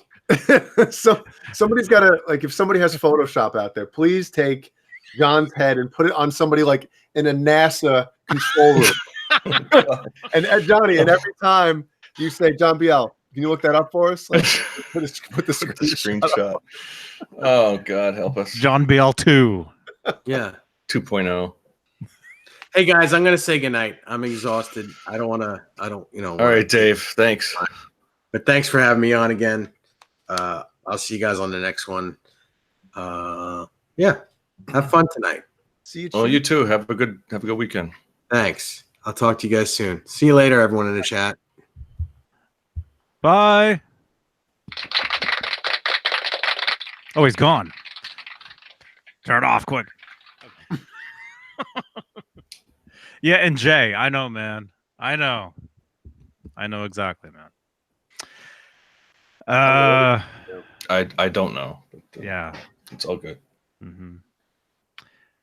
What are we talking about? Jimmy Dean? Yeah, he was in a Bond movie. Sausages? He was in the James Dean, like the 50s actor? Or no, the sausage guy. oh my god. Okay. I think it was him. Jimmy Dean. He was in one of the ones with what's his name? Sean Connery. Yeah. Was he like- plugging the sausages at that time, or Oh, I don't know. I don't. was he legit? Was he legitimately like an actor before he did the sausages? I think it was him. I don't know. I have no idea. I think it was him. Well, somebody look that up. John Biel's too big now to look stuff up. Yeah, he hired somebody to look stuff up. John Biel needs. I just don't want to bring this. I just don't want to bring the show down. I don't want to take 2 minutes to look it up. And Oh, we're just getting started now, man. oh. It's not like Johnny and I haven't done this. Well, Johnny especially, but it's like Oh, he was Yeah. a country earthquake. singer. Okay, I didn't know that about Jimmy Dean. Yeah, was he in Diamonds Are Forever? Let me see. Well, they always had special guests in all those James Bond movies, and if they weren't doing the title soundtrack, they were playing in a country bar during the movie, you know, or in a some kind of a live show. Oh my god. Okay, who just did that? Was that you? I didn't. Somebody just showed that. No, no. No, Somebody with a wrench. It wouldn't have been Nightbot. Unless see. he pissed at you. Who else has It's a not. wrench? It's Amanda, was that you? Amanda, did you just like that? Amanda Hug and Kiss.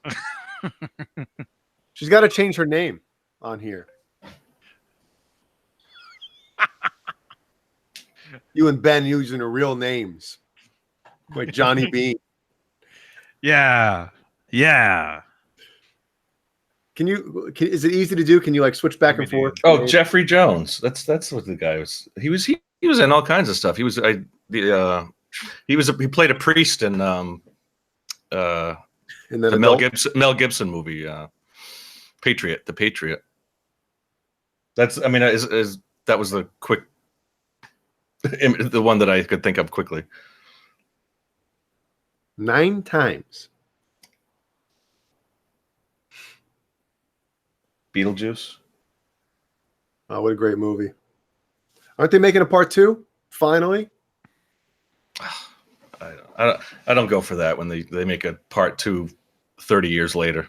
Mhm. Oh, Michael Keaton. It's just a money grab. I like Michael Keaton. He's done some great stuff recently. If anybody see Birdman, that was a good movie with him. I haven't seen that. No, I heard it was good. But yeah, Diamonds Are Forever. Isn't that him right there? There you go. Yeah. There he is. Willard White. Hold on, was the woman next to him? Her name in the movie was Wood, and her real last name was O'Toole. Yeah. Please tell me. Her name was Lana Wood, and her name in the movie was Plenty O'Toole. Right there. What year was that? 1971. A lot of wood and plenty Yeah. of. They always had the creative names. That's a good movie. Yeah, those Bond movies, they're all great. Yeah. I Well, love all that stuff. Huh? Except which one? who was the guy between Connery and who was it? Roger Dalton, isn't that Roger Moore, Roger Moore? Roger Dalton, isn't that the singer from The Who? Roger Daltrey. And when Roger Daltrey was the Dalton, what is it? Oh, so you don't like Timothy you don't like Dalton. Timothy Dalton. That's who it was. Yeah, he did the one in 87 and 89. the living daylights and what was it? I'm not a Bond guy. Who was in View to a Kill? License to Kill? Was it? Who was in A View to a Kill? That was Moore. Roger Moore. I gotta look him up. Yeah. A lot of that movie was filmed here, actually. A View to a Kill was San James Francisco, Bond. Oakland. Oh my god, did I just see what I thought I saw? Danny Boyle. I don't know who that is. Who is Danny Boyle? Danny Boyle from. Yeah, he's. I can't think of it. Ask John BL. He wants Robert Pattinson to be the next James Bond. Who's that?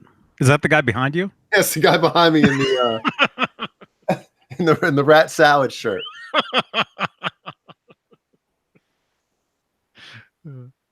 I thought Timothy Dalton. I thought his Bond was great. Who was Danny Boyle? Was he a director? I don't know. Amadeus. Yeah, it's all the Jeffrey Jones characters. Mm-hmm. Crickets? Yeah, Timothy Dalton. That's the one. Uh-huh. What, you thought he was weird? I just remember seeing him. Like I saw the one in '87 that he was in. Yeah, The Living Daylights and License to Kill. I remember seeing that one when I was younger, and I just remember not liking it. Why did it only last 2? Is it because the popularity was shit? I think. Well, somebody said it right here. Who was it? Vistalite, 1972. Timothy Dalton was a replacement until Bronson was done with Remington Steele. Oh, so it was only, hey, you're going to do these 2, and then Because they actually wanted Pierce Bronson earlier in the series. Brosnan, not Bronson. Okay. I thought you were talking about Charles Bronson. Yeah, Charles. Imagine Charles Bronson as a Bond. Omega Man.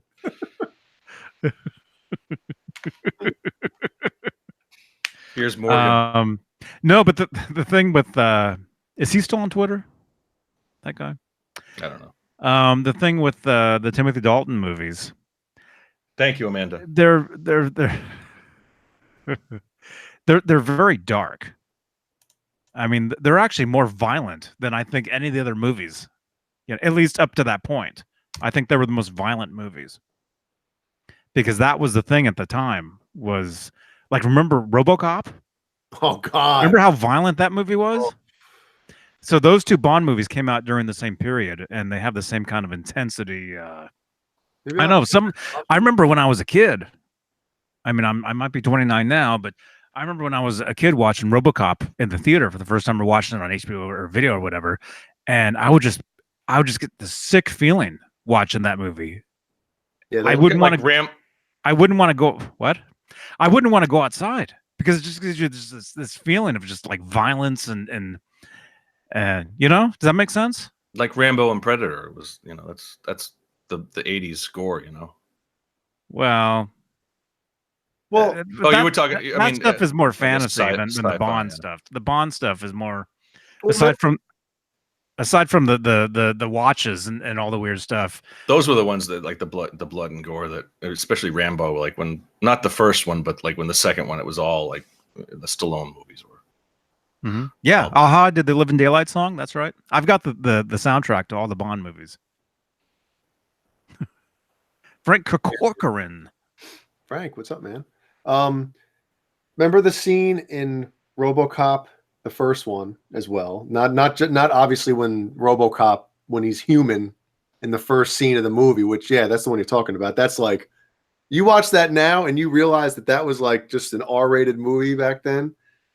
There's no way that scene is making it in the theaters or on the movie. The actor's name, Peter. Is it? Who was the actor that played? I forget his name. John Biel. Yeah, John. Look it up. But the scene at the end, towards the end, when he's fighting the gang in that the hell was it, construction zone or site, and some toxic waste gets spilled on the one guy from the gang, and he's all like, he's literally melting, and he's like walking down the thing, and then a car comes and hits him, and he explodes, dude. When that came out on VHS, I remember pausing it and like frame by frame as he gets smashed over the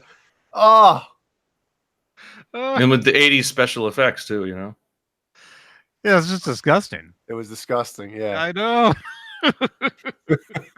Oh man, yeah. What I hated was, even though you look at it now and it looks totally fake, was when when that guy, they go up into the office building and they got introduced as those huge like robot freaking things with the machine guns. Yep. Those things, and you watch them now, and it's obvious it was stop motion or whatever, and it doesn't look real. But I remember thinking, man, those things are nasty. Isn't there a part when he when that, I forget what that thing was called? You have 10 seconds to comply. That thing. those things were cool. The little robots. That's it. Yeah, That's what I was talking about. Yeah. Yeah. It's like fall down a stairwell or something at one point in that movie, and it just looked so bad. Maybe it was meant to be bad. I mean, maybe it was meant to look the way it looks, because I think technology had gotten a little better by then.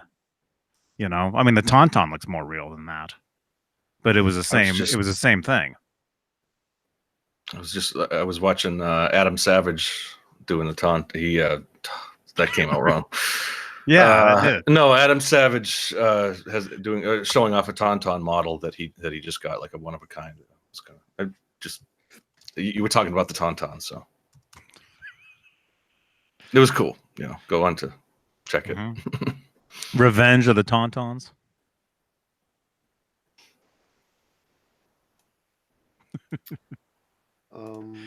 Wow, 63 people watching. Hey, questions? Give us questions. Give us comments. Well, I see a question that I can answer. Mad Dog asked, has anyone used a Seymour Duncan Invader? I recorded a band that used a Seymour Duncan Invader in their Ibanez RG. I don't know what model it was. It was kind of like that gold finish one, kind of like not a bright gold, but a little dimmer or whatever. Not faded gold, but whatever. It was in one of those, and I ran it. Well, they used. It's not out here, is it? It's not. Above my PV 6505 is an Ibanez, like tone. What the hell is it called? On a second, I'm gonna go look and see what it is. But anyway, that pickup through that amp, going through a power amp, a Mesa Boogie Simulclass 290 power amp, really like super, obviously high gain, because those pickups are high gain. Very unique, but also like clear. And it was like, it shouldn't have sounded good. Like that amp should not sound good. When I called to order that, my rep was like, he thought I was joking. He's like, are you serious? You want that effing thing? I was like, dude, the band got it. I ran it through my Simulclass, and it sounds friggin' awesome. Hold on a second. I got to tell you what it is. Wow. He's talking about the pickups that were what are they called? Seymour Duncan. The Invader. Invader. Yeah, it was a pickup that had these huge circular pole pieces, like huge. Yeah, you couldn't mistake it. You knew it was an Invader once you saw it. Mm-hmm. So it's an Ibanez Tone Blaster. That's the name of the amp. A TBX something. Where did you get that? Ibanez. When? Have we seen that before? No, I'm just noticing it now. I thought you were talking about the PV. I leave it covered up because, anytime anybody sees that, it's like, dude, why do you have an Ibanez head? Oh, man.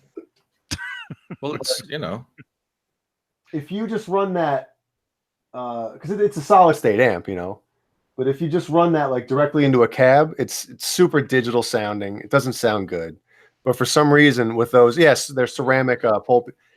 With that pickup and running that amp into a power amp, it sounded, and then out of that cabinet, a Mesa cabinet, it sounded really cool. Really cool. That's cool. Hey, JJ says he has an Invader in an RG 560.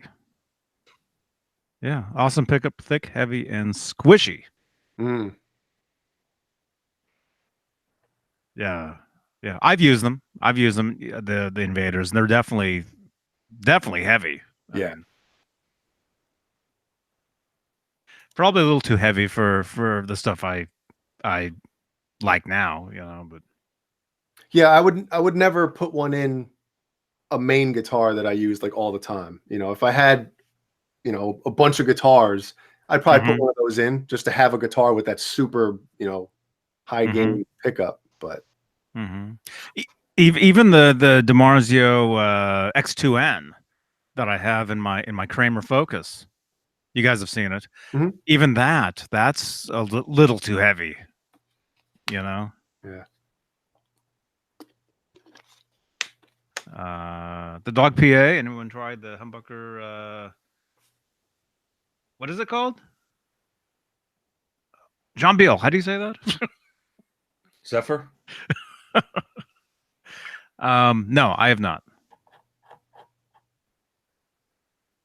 I'm not a pickup guy. I never really have researched or preferred any pickup over another. I mean, when I was first getting into guitars, I studied like this book. You know, I studied the body styles and the companies and everything like that. But I think it depends on what literature I got a hold of when I was younger. And I mean, nowadays everything's online with chat rooms and stuff, and you can look at every pickup and every, you know, everything, every pot and everything on a guitar. But when I was, and that's kind of where I stopped, you know, in the 90s when it was just, you know, I could get the books and the stuff. And then when you know, we were researching stuff on the internet, it was all looking up like the 5150 and you know, maybe celebrity guitars and stuff like that, not necessarily the pickups and stuff that they use. But so you've never changed any pickups in any of your guitars? I mean, I've installed pickups, but nothing. I like when the one that I built, I went to Daddy's Junkie Music and grabbed the first pair that I found. So to be honest with you, and they were Seymour Duncan. I don't even know what model they were, but you know, it was just, you know, I'd adapt to whatever I got. That's basically the way, my theory on it. You know, with whatever guitar you get, and if it was really a problem, then I would, you know, I could certainly change it out. Yeah. I just didn't have any. I've never had a preference or a good knowledge of pickups. You know. Can you hear the difference though? Oh, sure, yeah. Now I can. I mean, when I was, you know, when I was younger, like I was talking about, I mean, couldn't hear the difference between a rhythm guitar and a lead guitar. But oh, that's what I was gonna say. I was gonna comment on that. That's right. When I was little, when I was I don't know, 5, 6, probably younger than that. I've said this before. I used to listen to a lot of like classical records, like the Arthur Fiedler stuff, the Boston Pops stuff, you know, and I would listen to that with headphones. I remember being a little kid laying down either next to the speaker, you know, of the record player or whatever, or have headphones and listen to all this stuff.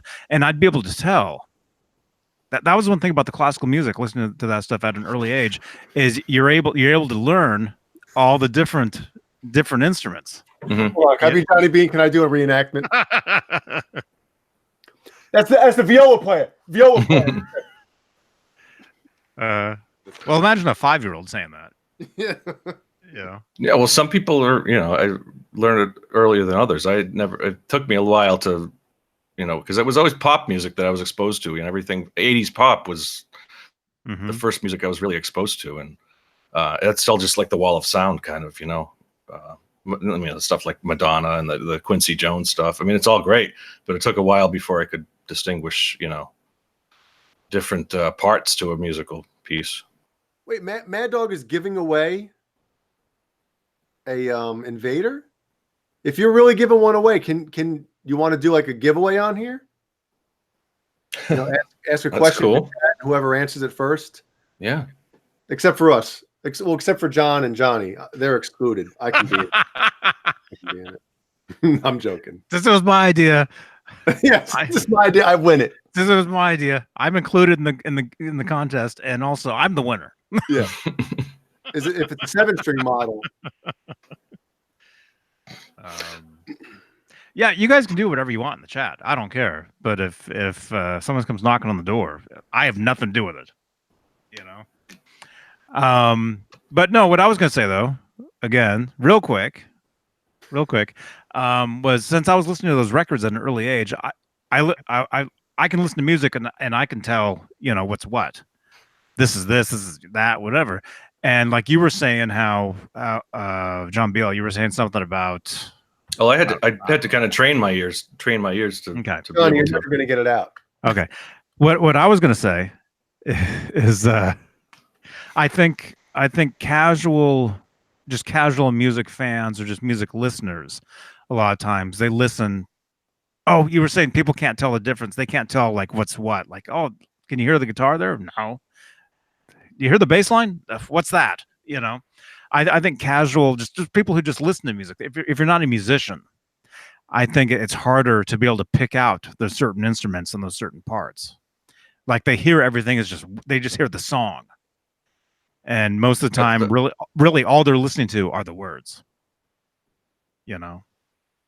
Yeah, that's what I was talking about. That's what I was going to say about that. But you're giving away free Wi-Fi, man.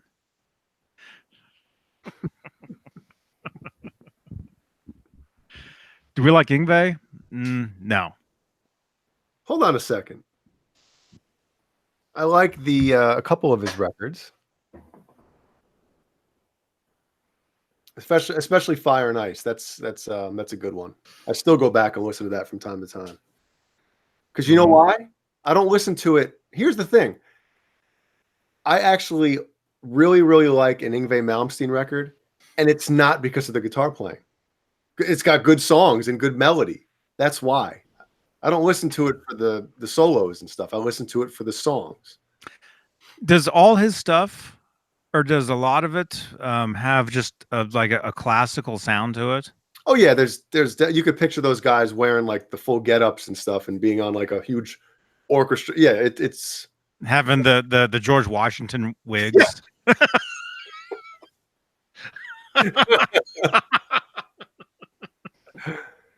Because I remember a quote from Eddie. It was the Guitar World, the one with that poster with the 3 guitars, February '90, where he was, like said, player of the decade. And I remember there was a part in there where they had quotes from him talking about different players, and one of them was Yngwie, and his comment about that was that it just his music sounds too old. Like it sounds like it's classical, like old music. You know? But I mean, if you're talking about taking classical music and making it rock and putting, you know, modern instruments and I mean that's super cool. Like, you know, I think everybody agrees that like when they hear that type of music, they think of Yngwie Malmsteen. It's modal. It's very modal music. It's. I'm just saying, as far as like that style of like rock music, it's instantly you're like, that's Yngwie. You know. Oh my gosh. It's like he was saying when he Richie Blackmore. You know, he got a lot of that from Richie Blackmore, writing in the modes and the neoclassical style. Yeah, the neoclassical stuff. Because it doesn't Michael Romeo or something. Isn't he kind of in that same stuff? He's a phenomenal player too. I don't know.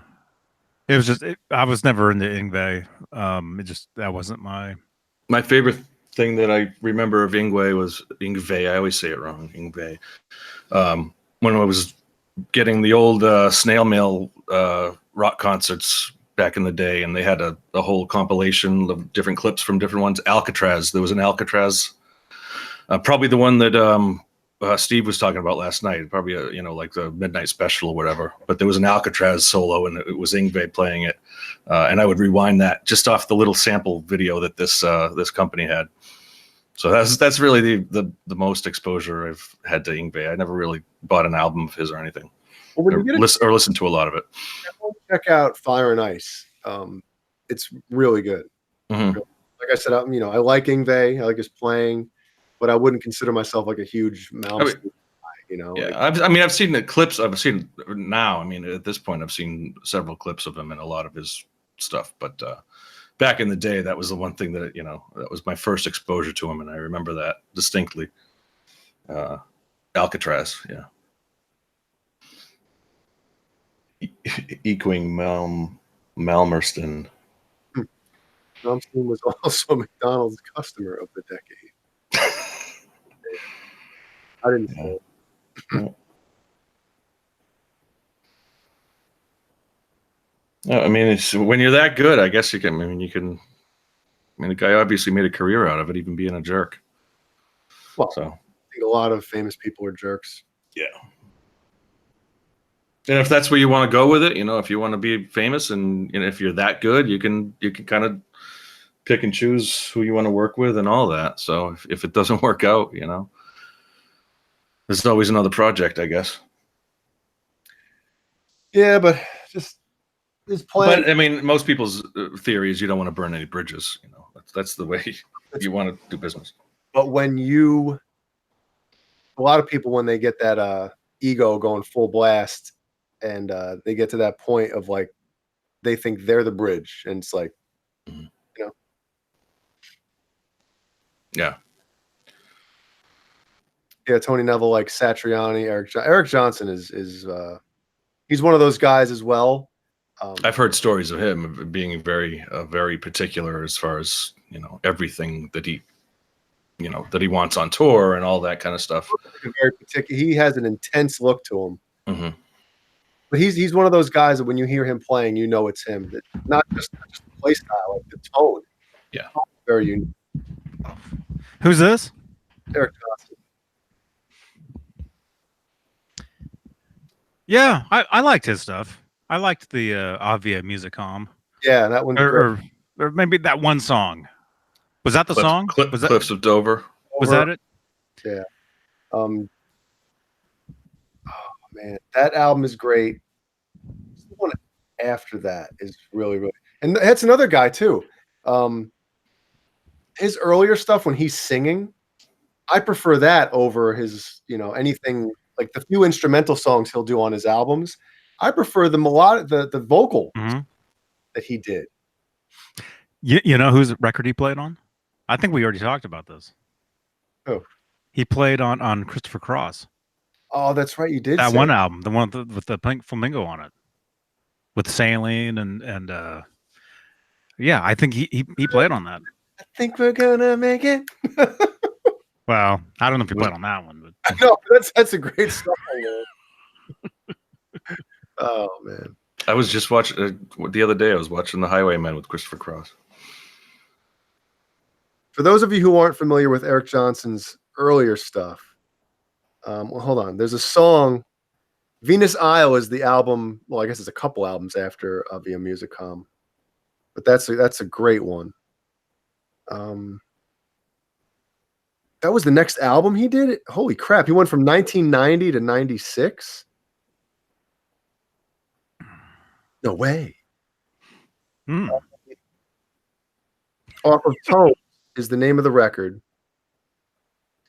and there's Trail of Tears is one song, and the song right after it is called Bristol Shore. Those two songs, man, goddamn amazing. Really, really good. And his voice was awesome. I don't remember hearing him singing. I mean, I just remember the Avia Musicom, and like maybe that one. I mean, I'm sure I listened to that entire, but it was the tape, the cassette is what I had.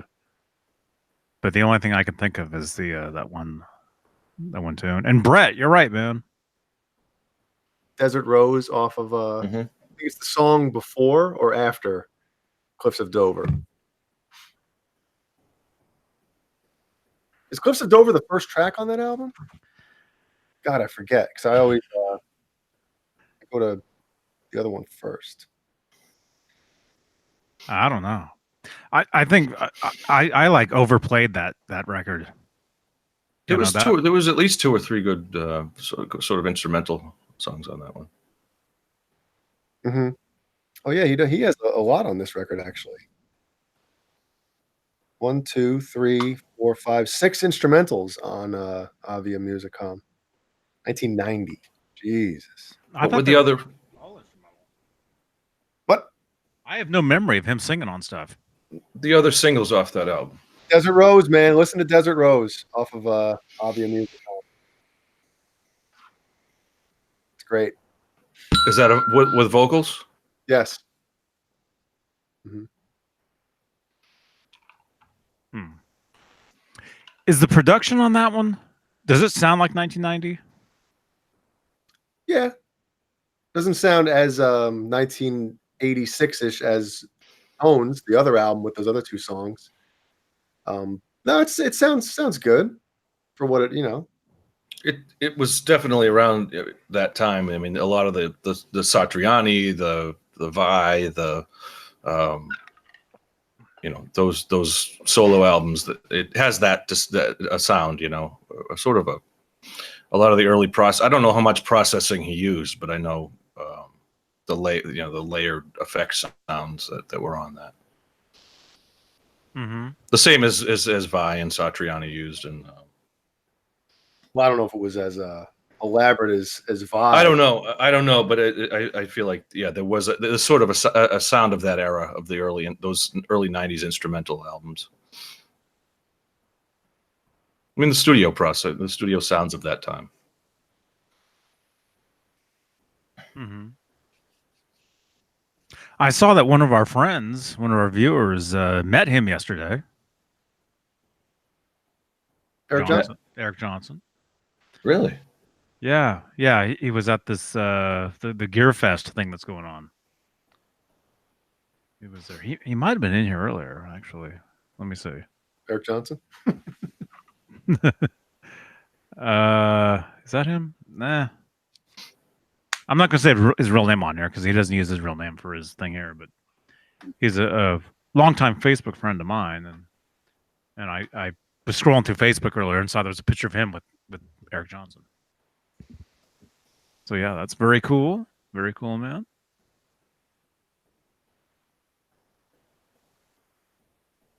Crickets.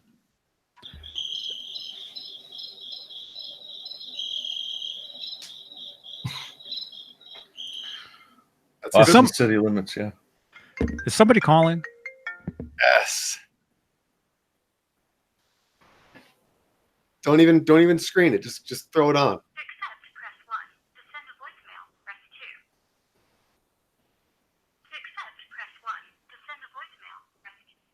Oh. They hung up. What a wimp. I was answering, but they hung up. Whoever that was. Maybe it's Mancuda. No, I've got his real number. It didn't. It wasn't. He wouldn't have been calling that number. No. Oh, like what happened last? Was that last week? Oh yeah. Feels like that show was like 2 weeks ago already. I know. Still getting over that one. No, they hung up on me. I didn't. I had answered it, and it said, "Oh, your caller just hung up." I can't call them back. It said no caller ID. So that might be a red flag right there. Yeah. So, but we got 67 people watching this. If you guys call that number, we should do this. Call that number and leave us a voicemail, and we'll play your voicemail over the air. ooh. We'll play like if you have a question or comment, you want to actually talk to us, call that number 415. I want to make sure I say the right number. It's in the thing down below. What's John Cale's number? What's David Nesdall's number? Let's all call him. 415-952-3263. If you guys want to leave us, this is something I've been thinking about doing for a while. Leave us go ahead, call that number and leave a question or comment, leave a voicemail, and I'll screen it to make sure you're not crazy, and we'll play it over the air. You can say your name. You can say whatever you want. I just shut the video, and so it's like all the text is all just flying by. So yeah, call that number. How many people we got in here? 64. Here it is. Call this number. 415 952. 867-530-99. I just did an asterisk instead of a minus sign.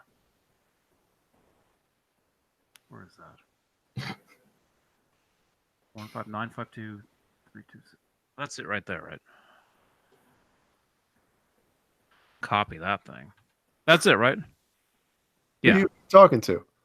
I'm talking to me. Asking Howie if that's the right number? Yeah. Howie, is that the right number? So yeah, you guys, if you guys want to hear your voice on the air, leave a message. There you go. Call that number.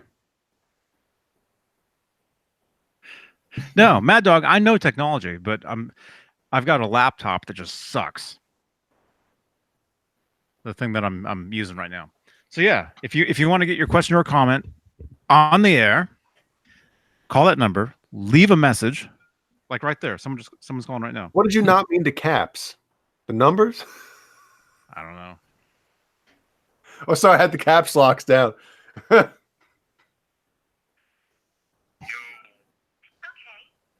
Caller's voicemail. At any time, you may press star to join the call. Oh crap.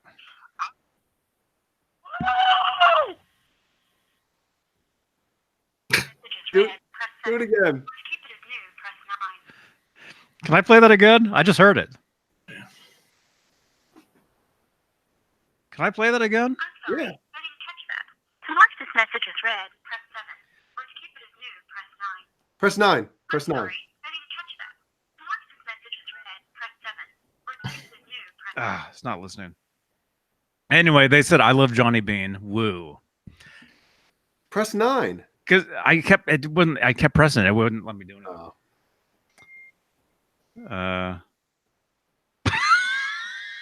Oh my god. You want to see, because it transcribes the things for me. You want to see what it says? Yeah. Oh my gosh, that's funny. Oh, come on, hurry up. Oh, that's it's gonna take forever. Do you have that sound machine ready, John? No. What's that stuff? Dave, I think Nesdo got mad that you were playing his voice. Yes, he did. Well, It seemed like he's like, what? Something I was about- just trying something new. I don't know. I'm sorry. something about sax or something, wasn't it? No, I don't know. I thought it was funny, man. I think it's cool. Of course, you didn't record anything of me, but that's all right. Look, here's what it transcribed to, and the thing was, I love Johnny Beane. I heard it. We all heard it. Here's what it transcribed as. Is that cooking chick? Gianna, what the hell's her name? Gianna? I don't know. Giada De Lorenzo. Oh, you know, huh? Yep. Giada. Here- Yeah. It's good Okay. stuff. Here we go. Here's okay. If I can play it, here we go. Here it is. Here's our first caller from tonight.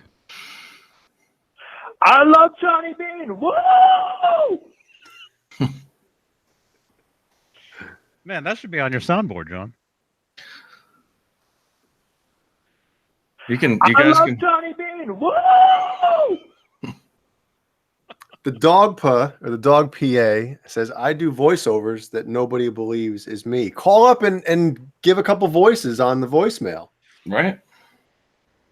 Yeah. Yeah. Or if you're not crazy, we'll actually take your call. That's the thing, is we don't take the live calls anymore because we had some people call in and say stuff that should not be said. That's not cool. So if we know who you are and you call up, definitely we'll take the call. You just gave 5 people a bad idea. Well, Can I call in? yeah, you can call in. Yeah. Hi, Johnny. I'm a huge fan, man. Can I? I'm just happy to be on here.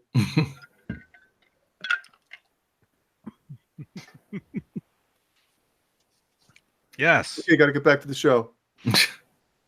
Yeah, that's a new segment, is calling that number and leaving.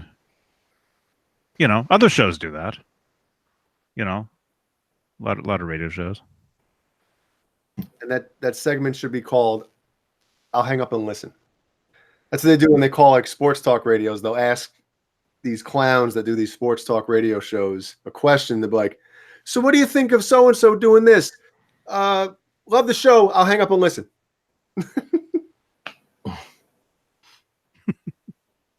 Mhm. It's possible they tell them to say that. You know, they can tell them, "Hey, make it quick," and then just hang up. Yeah. Well, they usually cut them as soon as they whatchamacallit. As soon as they answer, as soon as the host starts talking and answering the question, I got it out of there for the most part. Like when I used to call up to Rockline. You guys remember that show? Mm-hmm. I got into there a few times, and I've got the recording. I taped it and stuff, but yeah, there's a couple of those where you're on there, and then they it's like you think you're still on there talking to them, and then you listen back to the tape, and it's like your voice wasn't on there. They had already taken you out. Mm-hmm.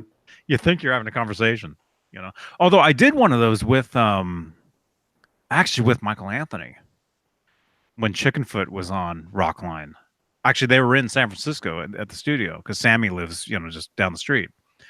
And I called up and I asked, it was Satriani, Hagar, and Mike in the studio. And I asked Mike what it was like traveling up here to rehearse with the band, since he lives down in LA area.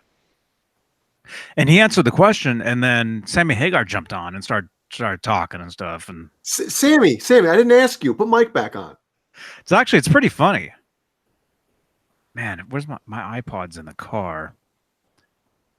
I could play it for you guys. It was pretty good. It was on the radio, and they left me on the radio with on the air with them, and I was yapping with them for at least, you know, a minute or something. It was pretty funny. Yeah, Rockline was great. Yeah. All those. When they used to broadcast concerts in the early '80s, they would broadcast concerts on the radio, you know, and now there's nothing like that. I mean, you can get them online, but you got to pay for them, you know. A lot of the people that are, you know, the bands that are broadcasting now, I mean, you can get, or bands that are touring now, you can get their broadcast on. Online. Michael. Oh my goodness. Where's the Hello. Captain Smith. Oh God. Hey, Michael. Wait a minute. Hi, Wait a minute. I can't. My video's choppy. This sucks. Can you restart your internet? Yeah, let me. I'll pop back in. Give me a minute. I'll be back. I see you. I'll be back. You look fine. Yeah, but all you guys, you look like you talk like it. So be right back. David Ennis, you're gonna call in? Yeah, David Ennis, you can call in, man. You guys want to hear it? Me on Rockline with Michael Anthony? Yeah. All right, I'm gonna go out. I'm gonna get it. Hopefully it's an iPod Classic, and the battery does not last at all anymore. So hopefully I can get it and plug it in and play it for you. Yeah, I'll play it over here, and it'll be fine. I'll do that. All right, I'll go get it. Johnny drained the battery today in the car, listening to it 5,000 times, just on repeat. I should get my old iPod. I have an old iPod that I have somewhere in storage. It's like a first edition. I think this is David Ennis. David Ennis is here. To send a voicemail, press 2. David. Hey, Johnny, how are you? Hey, good. How are you doing, man? You're good. I was looking at a good-looking guitar in the corner of your room in there. Hey, that's a David Ennis model, man. Yeah. Man, thank you, man. I know you like that. I'm glad. I got another one for you. I just been running through some tough times, but it'll ease up here after a while, and I'll get that out to you. Man. Dude, anything I can do, man. Just let me know. I really, really appreciate it. Well, it's all paid for. It just takes about $100 to ship it out. I have some medicine that's about $150 a month. Just started last month, and I just can't afford. I don't have the extra $150 anymore. Well, pay for your medicine first, man. I'm just Yeah, pay for your medicine. Holy moly! I don't know. That can be done about it. You know you're on the air, right? Yeah, sorry about that. Sounds like it's good medicine. Man. Oh. Well, I'm gonna get off here. I just called in and say hello to everyone and do something different for a change. Awesome, man. David, we all love you, man. All Absolutely, you rock, David, man. You're killer. Yeah, you've been there for years. I mean, you've been here Yeah, I've for years. been around for a while. Yeah, and we love you, dude. Absolutely. Well, He's a you. legend. He's a legend. Yes. right back at you. We'll talk to you later. Okay. All right. Take care, man. All right, bye, man. All right. Bye-bye. David Ennis, everyone. Man. Yeah, David, he couldn't hear us, right? On the video, if he's watching the video, he could, but on the phone, no. No. See, that was the thing about yesterday. You know how yesterday was getting yesterday done. Okay, and right when the phone call was happening, somebody else wanted to jump in, so I had to. There we go. We got to get that fixed up so when somebody calls your phone, if you want, they can hear all of us, so we can all, talk back and forth. Mm-hmm. Yeah, without me blasting a speaker towards the phone, I'm gonna go grab my iPod so I can play you guys the Rockline thing, and then we might be seeing somebody else jumping in here in a second. So, oh, Rockline, that was cool. I remember that. Yeah, there he is. Whoa, Caleb, It's a party now. what's up, brother? Now the night can start. Caleb's here. All right. I thought I'd come in early. That GIF I just sent you gave me the chuckles, man. Which one? The GIF I just sent you. Oh, hang on.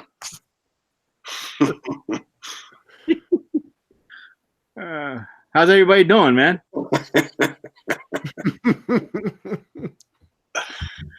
I'm good. Really good. Really good.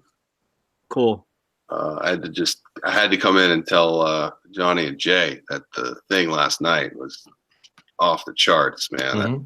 That was ridiculous. Last night's show was, holy. I told them congratulations. That's probably the best live interview on YouTube last night.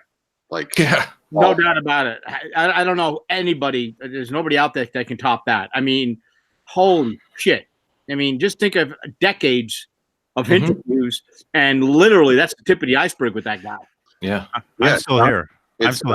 Yeah, man. Guys, I'm still here. I'm still here, guys. Well, I was just about to leave, but yeah, that was insanity, man. That show was awesome. I watched it again. I listened to it actually when I was driving around, or not driving. Beane drove around. I can't drive tonight, believe me. I just came back. You're in your limo.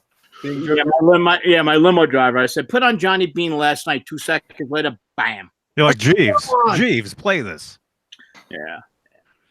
Well, I'm sure I speak for Johnny when I say this. It wasn't difficult at all. I mean, you know, you ask him a question, even if it's something small, and he just goes with it and just, you know, talks about the coolest stuff. Yeah, I mean, you ask the right things. You know, it's you're in the zone with them. You know what I mean? It's Yeah, like it literally seemed like 3% of what you could have got out of him. You know, like. Mhm. But what was amazing to me was it's almost like he woke up, like a big part of his past was woken up. Like he hadn't thought about a lot of stuff for a long time. And it's almost like he probably came off that interview going, wait a minute, I could put a book out, you know? Yeah, exactly. well, I don't think he does it that. I don't think he does that very often. I wouldn't, you know, I mean, we all know him from his writing. Well, I'll tell you, But, I mean, I remember the name from the writings, but for the last like maybe 6-7 years on my iTunes, I've had that 1980 interview. Yeah. With Eddie and Dave, Mhm. and that he did. It's on iTunes. It's called Rock. It's called Rock Talk or something. Yeah, it's Right? It's right before they mixed Women and Children First. So they're talking about the recording of it, and they're talking about the prep for the tour upcoming, and it's fascinating because like Eddie grabs one of his Strats, you know, like one of I think he's over at Rosen's house, and he grabs a Strat to explain a bunch of stuff from the record and what he's playing, and you know, just to have Eddie, you know, going through like, you know, it sounds like he's going through a pig nose or something. But to have him showing the lick in the Cradle of Rock solo, because apparently it was a mistake that he could never do again, that run that he does. Yeah, I remember that. Yeah. And he's trying to do it. So you hear him try it like maybe 4 or 5 times in a row. And he can't do it, but he's still playing an incredible lick. But if I was Steven Rosen in that room, I'd just be like, you know. Thumbnail. Yeah. Oh, no. You did it. I did it. No. And Jay, you said last night, which was perfect. You were like, if it was just me and you talking, me and Steve, 10 hours, easy, before I even started to get tired. It would take you so long to finish one story because, I mean, it was hard. It was hard last night. I honestly had to like abstain. Yeah. Don't talk because I interrupted. Yeah. Questions of every area he'd go in a story. I had so many questions of like each thing. Of like, oh my God. It was so tough, man. Right. I texted Johnny. Literally. I wanted to bum rush the show last night because I had so many freaking questions I wanted to ask. Well, there was a lot of good questions in the chat that we just get to. I know. Yeah. But still, just the amount of content that was put in, just for, what was it, 2.5 hours? I think you guys were on something like that. No, just under 2. It wasn't even 2. Really? How'd you get him? We got him. Our friend here in the chat, Tony Neville. Tony has been dealing with him. They're both guitar pick collectors. And Tony sent me a message saying, "Hey, do you know who Steve Rosen is?" I'm like, "Yeah, of course." He's like, "Hey, you know, I gave him your name. He's interested. He wants to come on and talk. He'd love to talk with you guys." And after me emailing with him a couple days, there you go. You know, nice. After a few PayPal transactions, he was like, "Sure, Johnny, I'll come on." 300 picks. Yeah. Who's the other guy? Like Jazz Obrecht, right? Yeah. Is he still around? Johnny knows him. Well, I don't know him, but technically I'm related to him. Like that. Technically, we're related, yeah, because he's related to my mom's sister. My mom's sister is married to somebody that is related to him, like a cousin or something. You get that guy. So maybe through him, maybe I could get Jazz. Get him. Actually, get him. I got this book right here. This is John BL. You might pass out. This is another book that I grew up on. I don't know if any of you guys have this book, but it's all the early guitar player stuff. Mm-hmm. And I mean, obviously, look at that cover. Awesome. You know, but this was a book that I totally just everything in here is just incredible. He has, I think, the greatest Eddie interview of all time. That 82 one where he plays Jump over the phone to him. Have you guys ever heard that on? Yeah, there's the full recording. It's incredible. 82, right? Was it 82? 82. It's incredible. Johnny, is that the one I was talking about last night? The one that you were talking about? Yeah. What? With the comment about Roth. I don't know. Maybe. Yeah, about Roth, and he says if you let out or something, I'll come and I'll shoot you. Like come to the house and I'll shoot. Like he says what he's been accused of doing a few times over the years, which is putting guns in people's faces. So. Supposedly that audio, Jazz tried to get taken off, like it wasn't supposed to get out. Yeah. Like I don't know how it got out, but there's been like versions of it on YouTube that's been taken down over the years. And I first got it years ago off eBay. Somebody sold a CDR of it like 15 years ago. So I've had it for 15 years or whatever, and then it happened to go online, and Jazz tried to get it taken down. There's 3 or 4 times in that interview where Ed says, don't, if you print that or don't print that one, like, because like Steven said, like Eddie, it has no filter. He can't control what he says. And I think it's like, a blessing and a curse for him, because it makes him very endearing, but he also will say stuff that's on his mind that, did I say that out loud kind of thing? And, so he's constantly, going back and trying to tell people like, I don't want that to be, let out and whatnot. So Dave's on an ego trip, man. He always has been. And that comment. Well, I love. Well, they always trashed each other in interviews. A lot of those early interviews, they didn't. He just like, he says like, yeah, you want to hear some of this keyboard, like this stuff I'm working on, and he starts playing, and it's not Jump yet. It's just like the solo from Jump, and then it goes to the riff, like after that, and it's like, what? Yeah, hearing it now after the fact that we know it's the biggest hit they had, Right, and like imagine what Jazz is thinking. He's listening. He's interviewing the greatest guitar player in the world, and the guy's playing him a keyboard song, and he's probably thinking, "What?"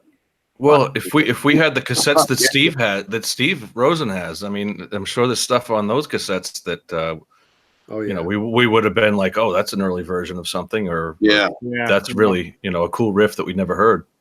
Yeah.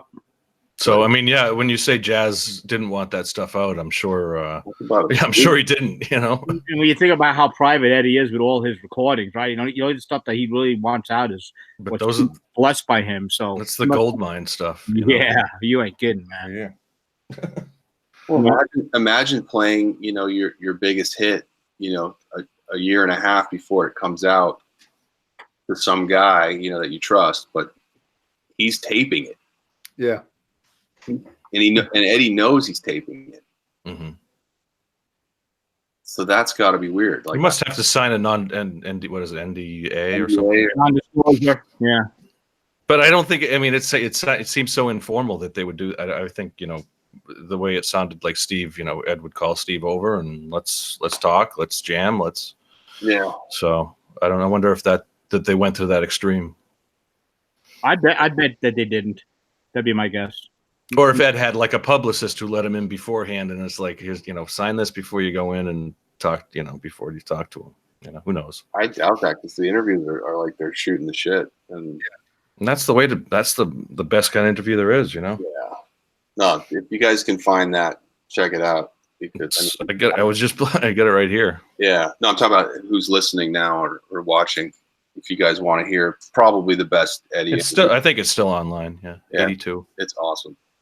There's a lot of stuff on that interview. It's long, and like you're traveling through the mind of Eddie in that interview because it's hour and 13 minutes. Yeah, it's raw. It's really raw. Good stuff. Yeah. But yeah, I mean, I'd love to hear. I mean, it's almost like Steve was like, wait a minute, like all these new memories were coming back like during your show, you know, like that he had to almost deal with like psychologically. Yeah, and Caleb, you could hear in his voice, right? At least it came across like that to me. Genuine. Yeah, absolutely genuine. He's like, oh, fuck, wait a minute. Yeah, and then he'd tell the story, and I was like, holy shit, man! Do you know how old he is? No, He's got to be, and I was doing the calculations as he was talking. 70s? I mean, some of his earliest interviews were early 70s. So he's got to be early 70s. He's got to be, probably that old. In his voice, he sounds young. You know. Yeah, that's what I thought. You know, full of life, man. Oh man, he did. Yeah.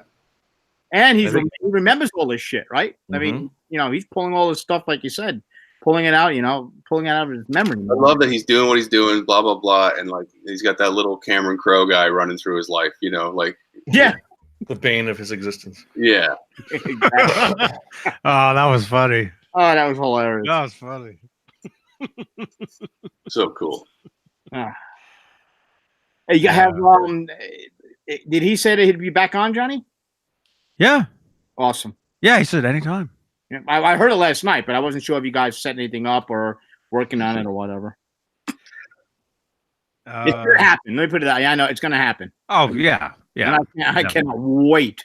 Well, didn't Nesdal offer him the fourth slot? I mean, I was gonna say that. Yeah, he did. Yeah. Nesdal offers a lot of fourth chair. Yeah. Nesdal offers a lot of things. Yeah. That's Johnny, that's one thing I've noticed, man, is this isn't about Nesdal. It seems like the majority of the people that we have on, like they want to do it again, man. Cameron Brown said he wants to come back on soon. That's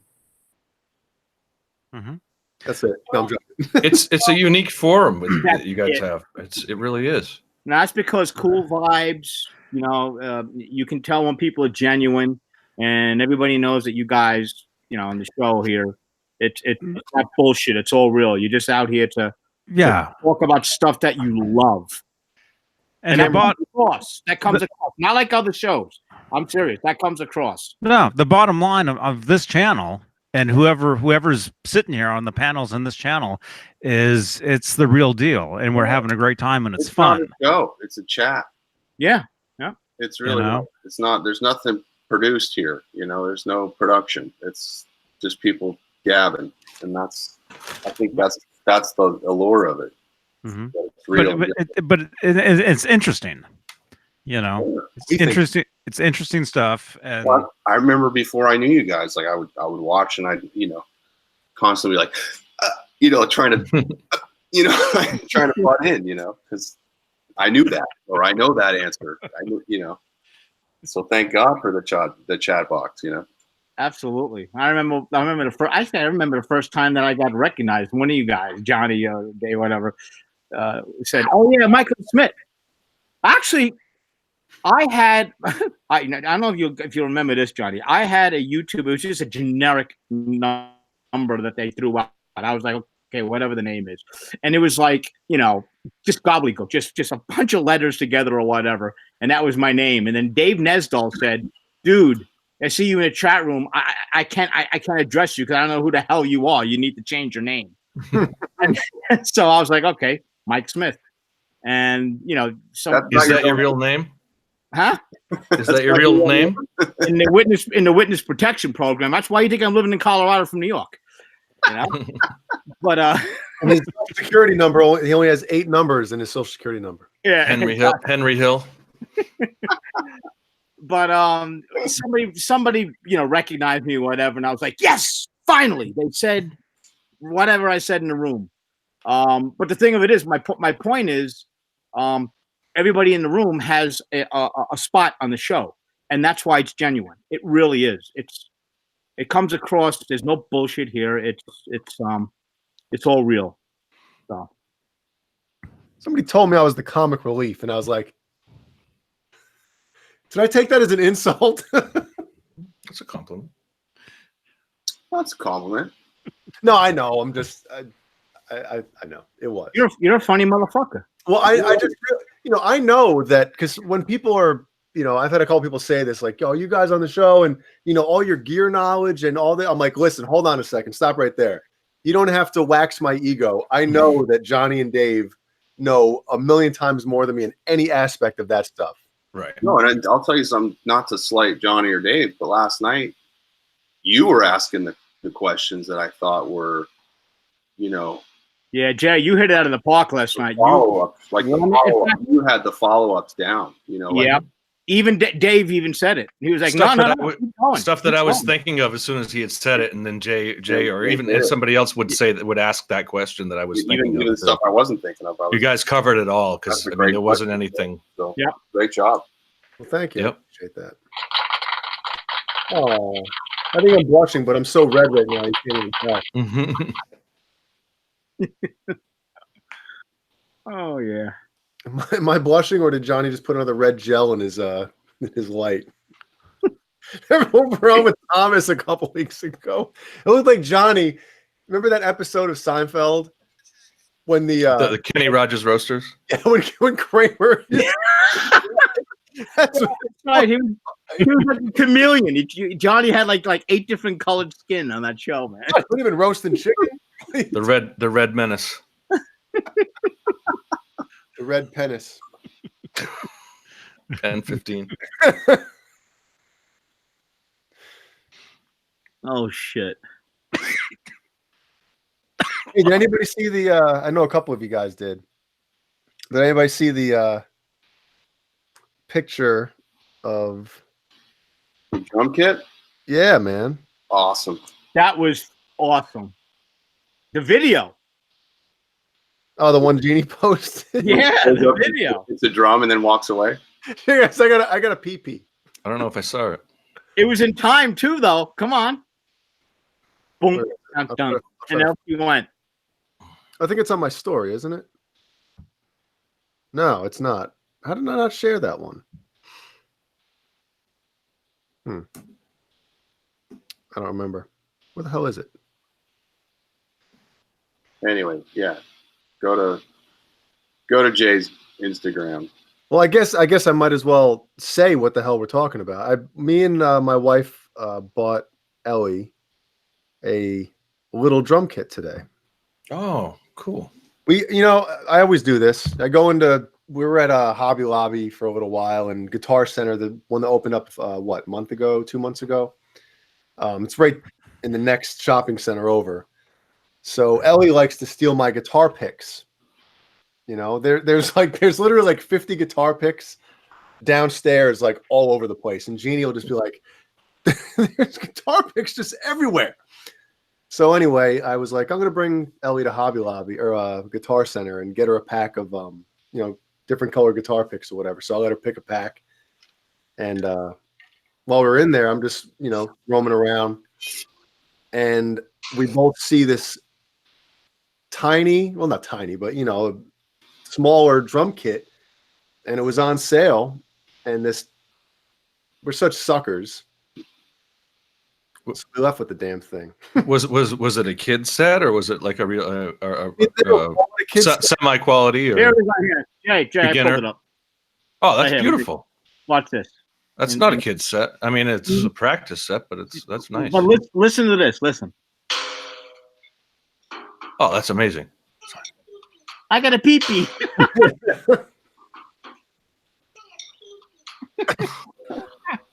Just stay there. There's a set outside. Man, that's a nice little drum set. Yeah, it is. Yeah, it's not bad, dude. I mean, that's perfect for her. The cymbals are like if you hammered aluminum foil until it was, like a bunch of sheets of it together and hardened it, like that's what those cymbals sound like, man. But I mean, for the drum kit alone, put some new heads on that bad boy and get different cymbals. Like for her, it's definitely not gonna be a bad kit for a while. Get her a little cowbell. That's really cool. No, we need to. She'll be walking around the house hitting it. Right? You'll have to play like Okay, no, I'm sending you a cowbell. You're done. Should be Queen. Yeah, cool, there you go. Hey, I just want to make a little announcement. If anybody's on Twitter out there, the Nerd Halen Twitter is 10 away from 1,000. So yes, follow Nerd Halen on Twitter. That'd be awesome. I'm going to unfollow it so you're 11 below. Oh, come on, Joe. make that 12. And sometime in the next Let's see if we couple can of get down to weeks, 1. sometimes in the next couple of weeks, this will be done. Nice. Oh, looking good. Look at that thing. Oh, Oh, So, yeah. exciting. Wow. Yeah. Will that be your main guitar? We'll see. I mean, I don't know. It's not a guitar yet. You never know, right? I'm kind of hoping because it's going to have a lot of sweet stuff on it. So I got this ready to go in. Yes. Nice. Booyah! Oh, yeah.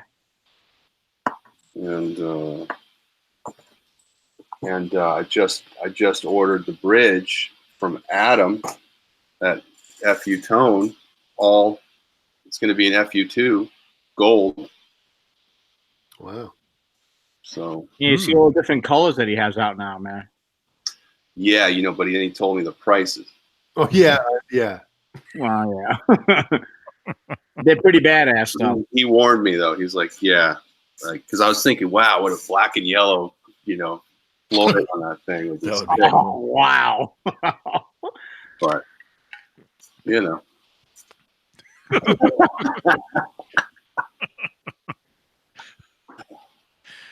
a thumbnail. Yeah, I know. Do you guys? I found the rock line. You guys want to hear it? Yeah. It's like a minute. No, it's 2.5 minutes. Ooh. Let me make sure. You said the battery was dead. You have to plug it in, man. Well, it is plugged in. Yeah. Oh, okay. Bob Coburn was home station was here in LA, KLOS. Yeah. Rest in peace, man. Yeah, that guy was awesome, man. He was. Well, while Johnny's doing that, we got 61 watching, 43 thumbs up. Let's smash that thumb up button, everybody. Smash it. Smash it. Okay. Make it a killer number. A killer number. Let's get a killer number. Whoops. Oh, yeah, this is like 2.5 minutes we're gonna kill here. Try and make All it right. a killer number. All right. I'm gonna turn off my camera so you guys don't have to look at me this time. All right. So this is back. This is Rockline. I called in to Chickenfoot, September 28th, 2011. And Satriani, Michael Anthony, and Hagar were there in the studio in San Francisco. And this is what I narrating right now, or narrating on the file, because that would be awesome if you went back. This is me. This is me from the past. Okay, here we go. I can't wait. One of the things that Mr. Anthony does bring to the table. Here we go. There it is. One of the things that Mr. Anthony does bring to the table is those great harmonies, baggage, and that's part of the baggage. Fit Sam's voice so well, and that's missing in another band. Let's take another call now. Go ahead, Mike.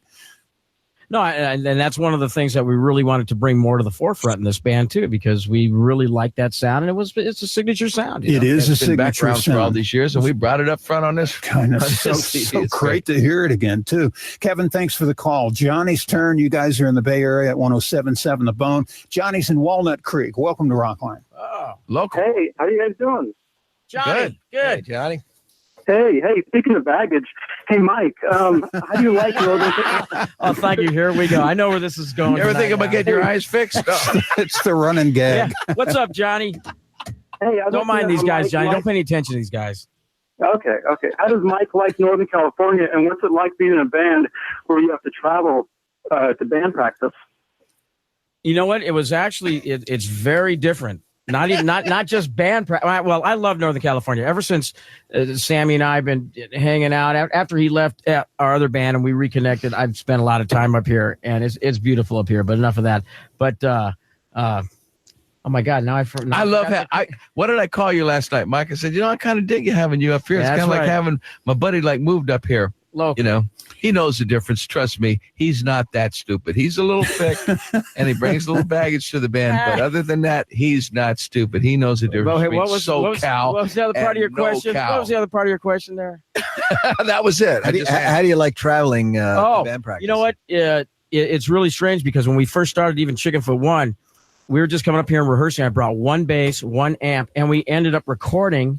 And I had this one little amp, and when we're doing everything at back in LA in the past, I'd have 20 amps, 50 basses, and whatever. That's why this record sounds so good. It does, because we have people working with us that really know what they're doing and know how to make it sound good. Yeah. Plus, there were no options. I was stuck. I hope everyone realizes out there in radio world that you're not going to get us to get serious. Be careful. Go at it. Try it. We don't want or expect that from you guys. Thank you. Jeez. This is unless what you we're ask Joe a question. That's There it is. Did you guys hear that? Okay. Yeah. No. Of course, you start off speaking of baggage.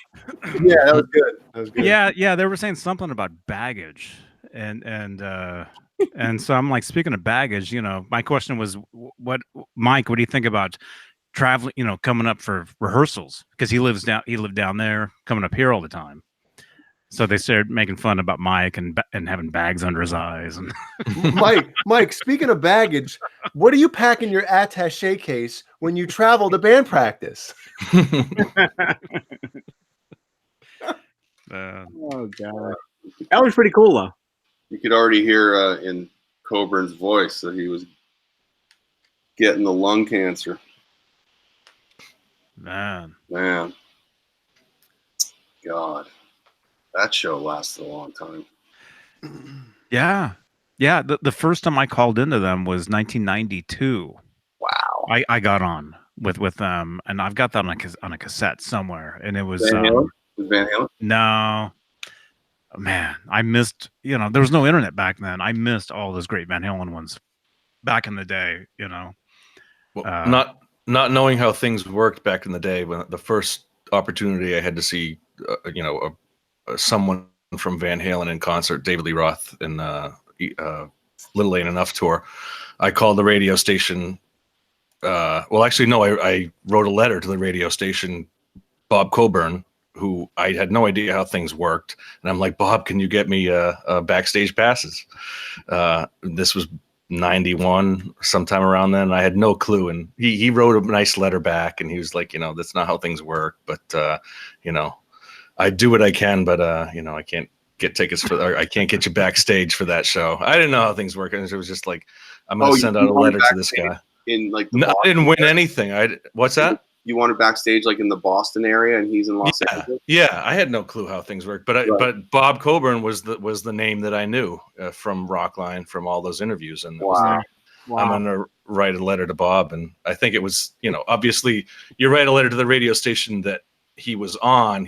In Boston, it wasn't the same radio station that he was from. No, he was syndicated all over. Yeah, and so, but eventually, I guess it got to him, and he wrote me. I wish I had it. I mean, I don't know what it was, like it's probably from his press secretary or whatever. Sorry, this isn't the way how things work, but thanks for being a fan. That was pretty cool. He wrote back to you though, and somehow it got to him. It did get to him, but obviously there was nothing you could do.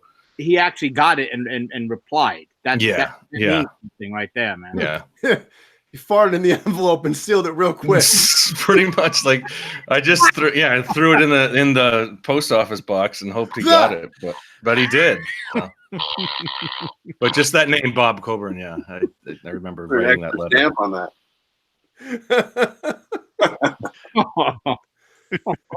This envelope's weird, man. It's like it's nothing in it, but it feels like there's extra air. It's like a padded envelope. You open it and you go. Yeah, usually when you would get on the air with them, you would win something. Like that time, I didn't get anything, but you would get like a CD of whoever was on. Like the first time I was on was back in 1992. and it was what was the band from Canada? The big Rush. The other one. Triumph.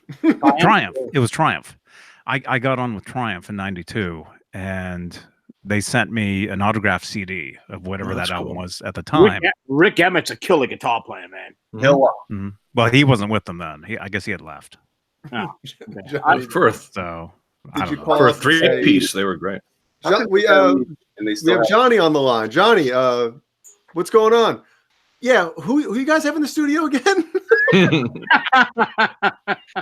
Yeah, I didn't know who they were, and I didn't care. I mean, I got on the radio. Tell me about your baggage. Who's the singer? What's the singer's name? Yeah, although I did get on another time in 2005 with Andy Summers. And he knew who I was at the time, but you can't see your last name or anything, so he didn't know it was me calling up. But I asked him a question and about guitar, about Gibson put out an Andy Summers model 335, and then Fender had the Telecat. He's had guitars with several different. There was a Martin acoustic. He's had so many different model guitars with different companies. But I remember, as far as getting like the gift of whatever they're giving away, I never got it in the mail. It was like some sort of box set CD thing of some sort of rock and roll history, something, and never showed up. They lied. And he was like, "Hey, I want that." You know him, obviously. You ought to ask him now. Say, where the fuck's my CDs, man? Oh, and then I saw Andy like a year later. I saw him and I said, "Yeah, remember I talked to you on Rockline?" He's like, "Yeah," and neither of us could remember why he was on Rockline. We were both like, "Remember you on Rockline? Why was that?" And we were both like, "He didn't know, I didn't know." Yeah. And Michael, I'll still get you that thing, man. What thing? What are you talking about? I got no idea. Andy Summers lives like less than a half a mile from me. Let's go. Pack up your shit. Well, I see him like once every 6 months. I'll see him like either jogging or a few weeks ago. At the end of the street I live on, all the way up there, in the nice area. He lives right there where the street ends, and I know his driveway. So I saw a Mercedes coming out of that driveway, and it pulled in front of me, and I'm like, "That's freaking Andy Summers." Were you like sitting outside at the edge of his driveway? No, I was like taking a left. Coming out. It's coming out. No, I don't stalk Andy Summers, but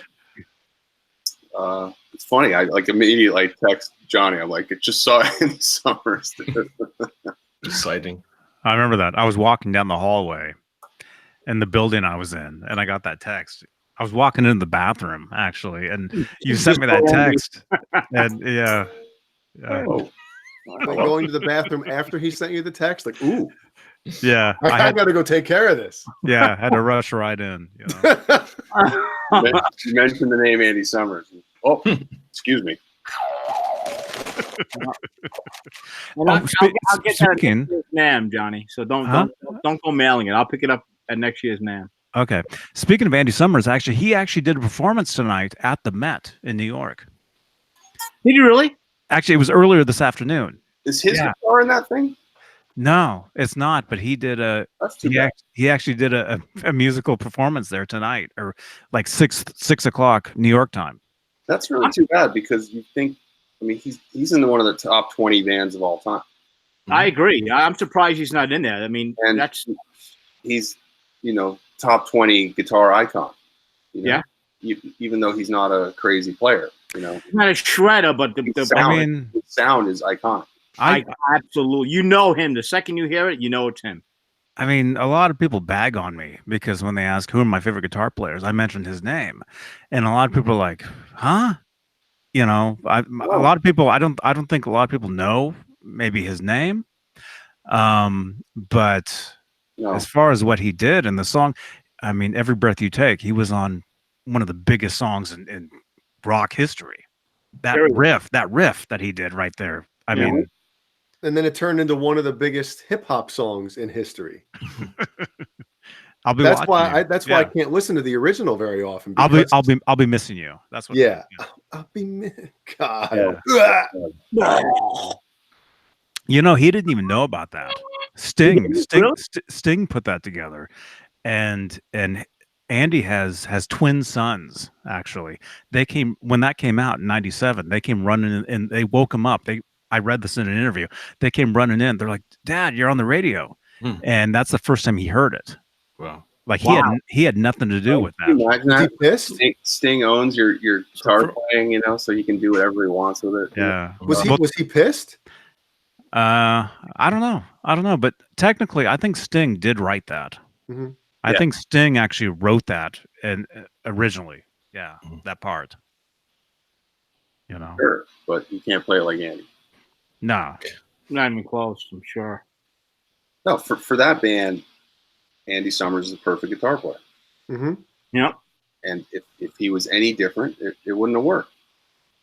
So. Johnny, since you love him so much, I got a quick question for you. For people that don't, Uh-oh. No, I'm serious. For people that don't know who he is, I'm sure everybody does. But if I was to go ahead and try and turn somebody on to Andy Summers and his music, what would be the best tune that you thought that David wrote? What riff? What is, how do you draw somebody into Andy Summers? As far as his guitar playing, guitar playing. Yeah, because you listen to a lot of his stuff. It sounds easy, but it's really not. As far as the Police, you mean?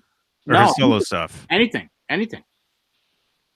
Oh man! Well, my favorite album of his is called "The Last Dance of Mr. X" from 1997.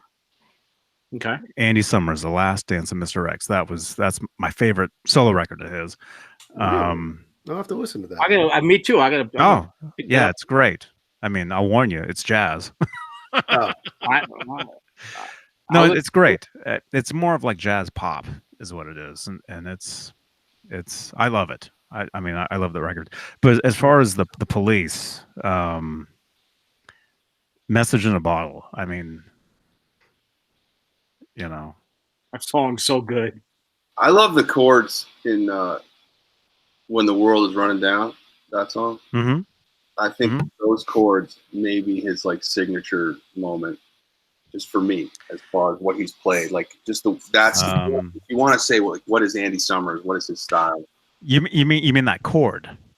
Because see, Andy can hit one. He's got this one chord that he does, and it's in "World Is Running Down." It's in "Walking on the Moon." Ding. Right. Yeah. That's the cover right there.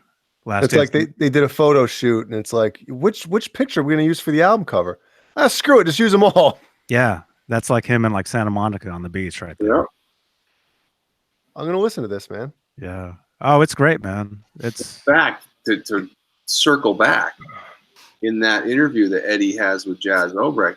Oh, yeah. They talk about how guitar is changing and the riffs are going away and everyone just wants to play chords. And Eddie's like, yeah, man, I don't want to talk, about anybody, don't talk bad about anybody. And I like that stuff, but it's like everybody wants to sound like Andy Summers now. He said something like that. And, he said something like that, or Jazz or whoever asks him, they're like, what do you think of Andy Summers? Right. Yeah. Everybody in the chat room, put in your favorite song by the Police. My favorite song is "Voices in My Head." I love that. It's an instrumental, obviously, for the most part, except for the words, "Voice in My Head." But put your headphones on. Listen to that. The dun dun dun dun. Yeah, that one. Yeah, love that song. It was "Synchronicity 2", I think was my favorite Police song. Was it 2 You know who or played drums on this record, Johnny? I'm sorry to cut you guys off, but on that one? Yeah. Greg Bissonette actually played on wow. one. Really? Wow. Okay. He played on most of it. There's one or two live tracks in the beginning. There's a song called "Big Thing." Was that before or after, Dave? On the record. Huh? Was that before or after? No, this is 97. This is way after. Greg Bissonette played on the majority of that record. Wow. And he was a jazz player before Dave. before you played with Dave, right? Mm-hmm. That's where Dave found him as a jazz player, right? Dave found him. I think he was in a cattle call. So they saw a bunch of drummers. Mm-hmm. And the chat just woke up. Look at all these cool things, though. Look at that. Canary in the coal mine, walking on the moon, bring on the night. Wow. Everything she does is magic. Ah, we should talk about the police from now on, man. This is what Yeah. I could go for this, man. My favorite thing about the Police is Stuart Copeland always wanting to beat up Sting. It's besides their music, obviously. But, you want to see what I have on my wall right here? Look at this. Yeah. How'd you know? Don't turn the black light on. How'd you know? Look at this. Look what I have here. Look what I have Stuart here. Copeland. Look what I have here.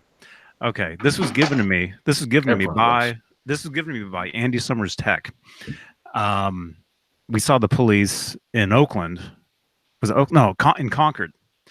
And I know. Well, Michael Smith knows. I know Andy's guys. Yeah. And I told them I'd be at the show. They're like, okay, let us know where you're sitting.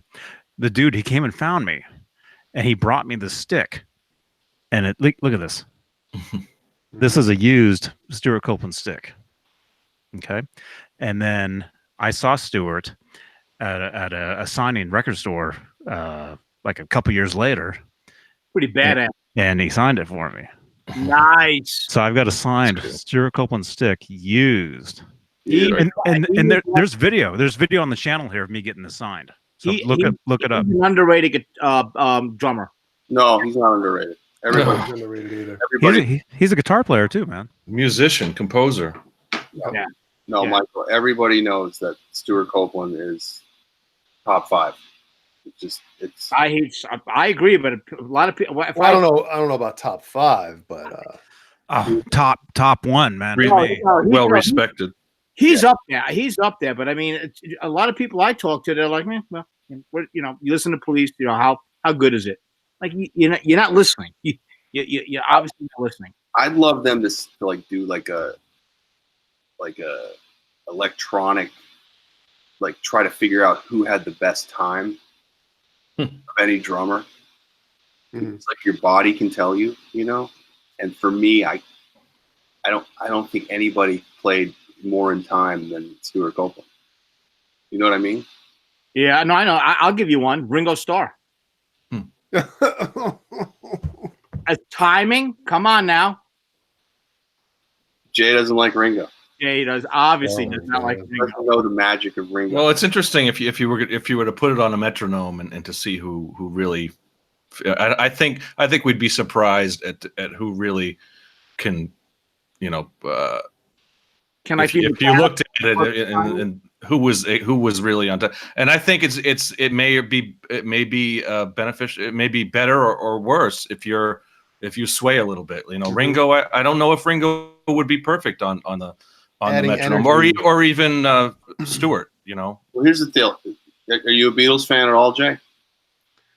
I've never turned on the Beatles to listen to them. If they're on, it's cool. Sure. Okay. I don't think the Beatles would have been big if they didn't have Ringo Starr playing. If they didn't have a drummer named Ringo Starr.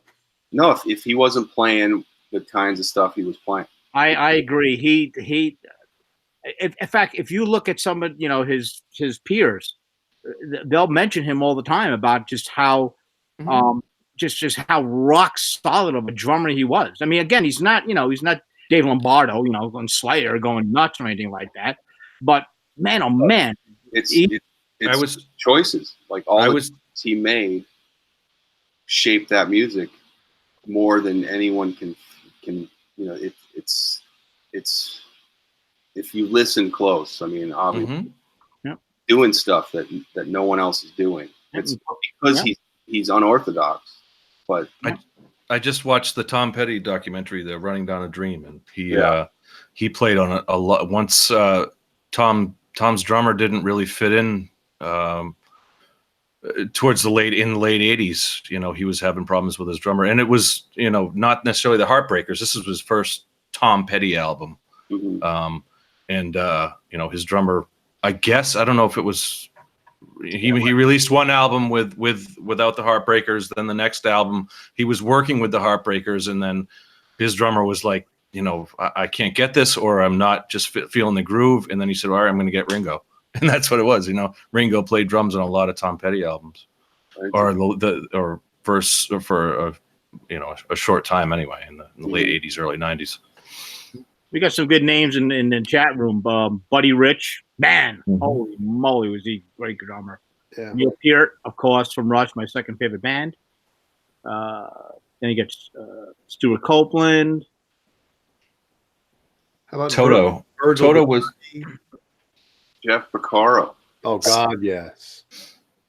No. Simon Phillips was Toto was Simon Phillips is one of my favorite drummers. He was with Simon Toto with the Who. Yes. The Faces.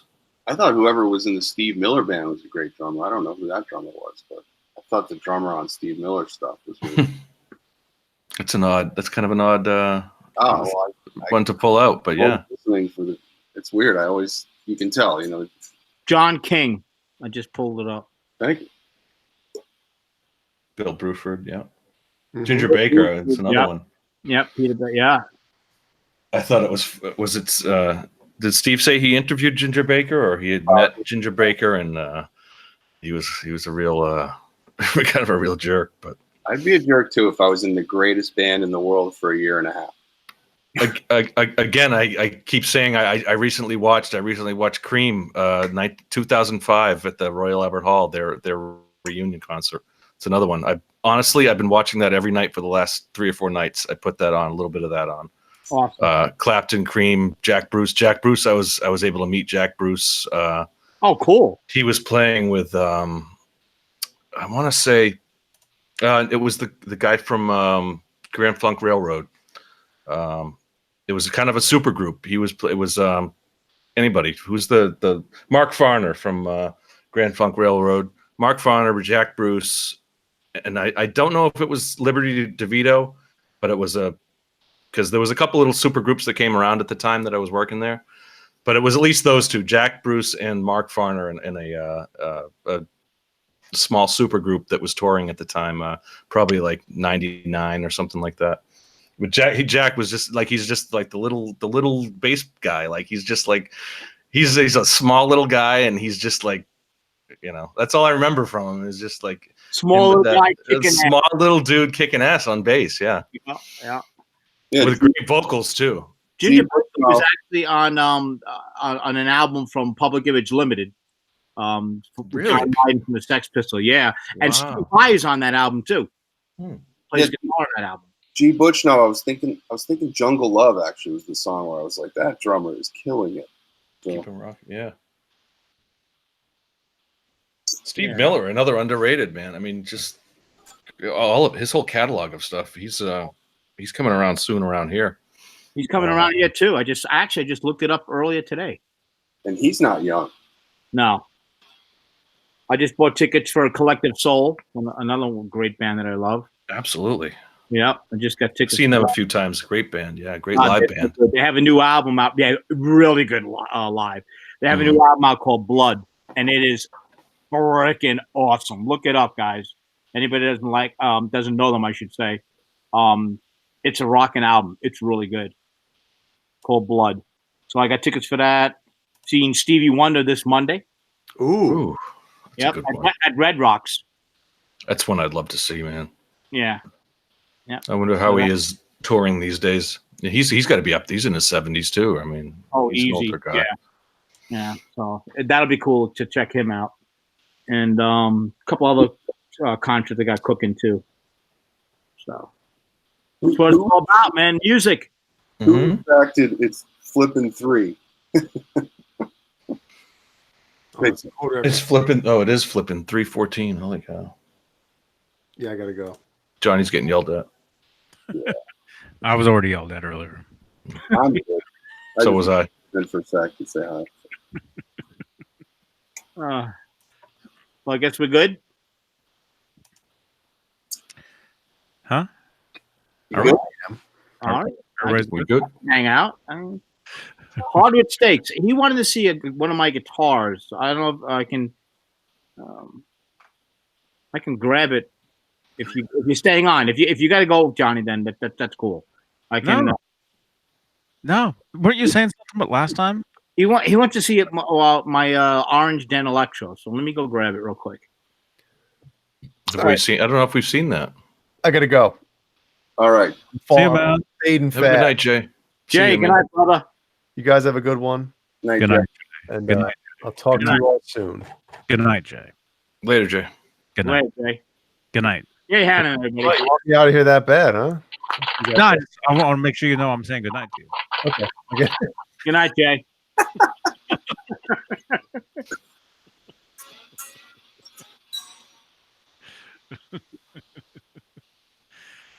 By the way, for you guys out there, orange is actually orange. It's a translation. You said orange or orange? Yeah. Orange. Around here, it's orange. I heard that.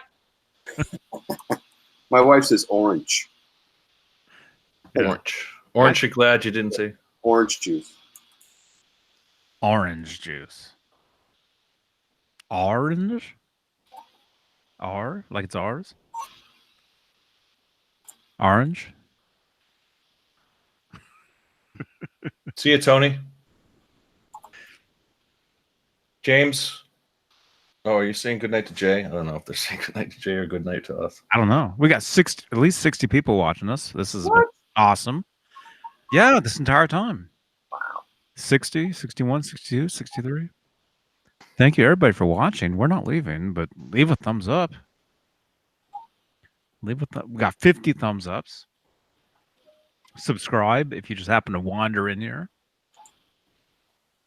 Watch the video from yesterday. Did anybody by any chance last week catch Larry Mitchell jamming in the airport? Yeah. That was sickness.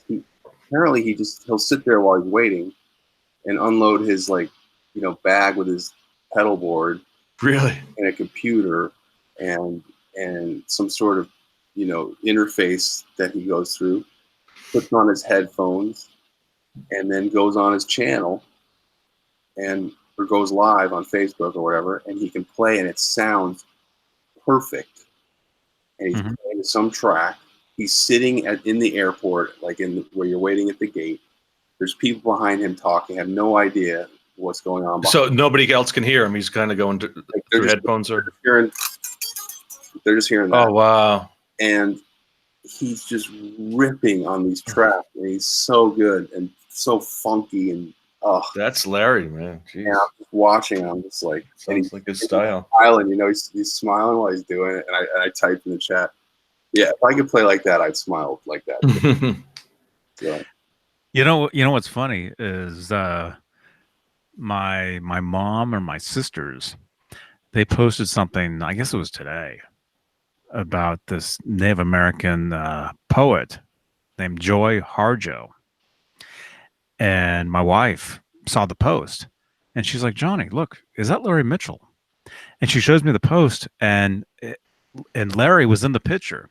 Larry had toured with her, this Native American poet, back 2007, 8, 9, 11, somewhere years ago. And it's a picture of them, and I'm like, well, that's an older picture because he's playing an Ibanez guitar, because now he's playing the John Biel. What is it? What are his guitars? Wake Up Dave. But yeah, we're so that was small world, Wow, where's that guitar, Mike? In Colorado Springs, or the storage shed. Sean, thank you. Yeah, Nags. Jay, thank you. Yeah. He plays Nags now. But in this picture with Joy Harjo, from years ago, he's playing an Ibanez.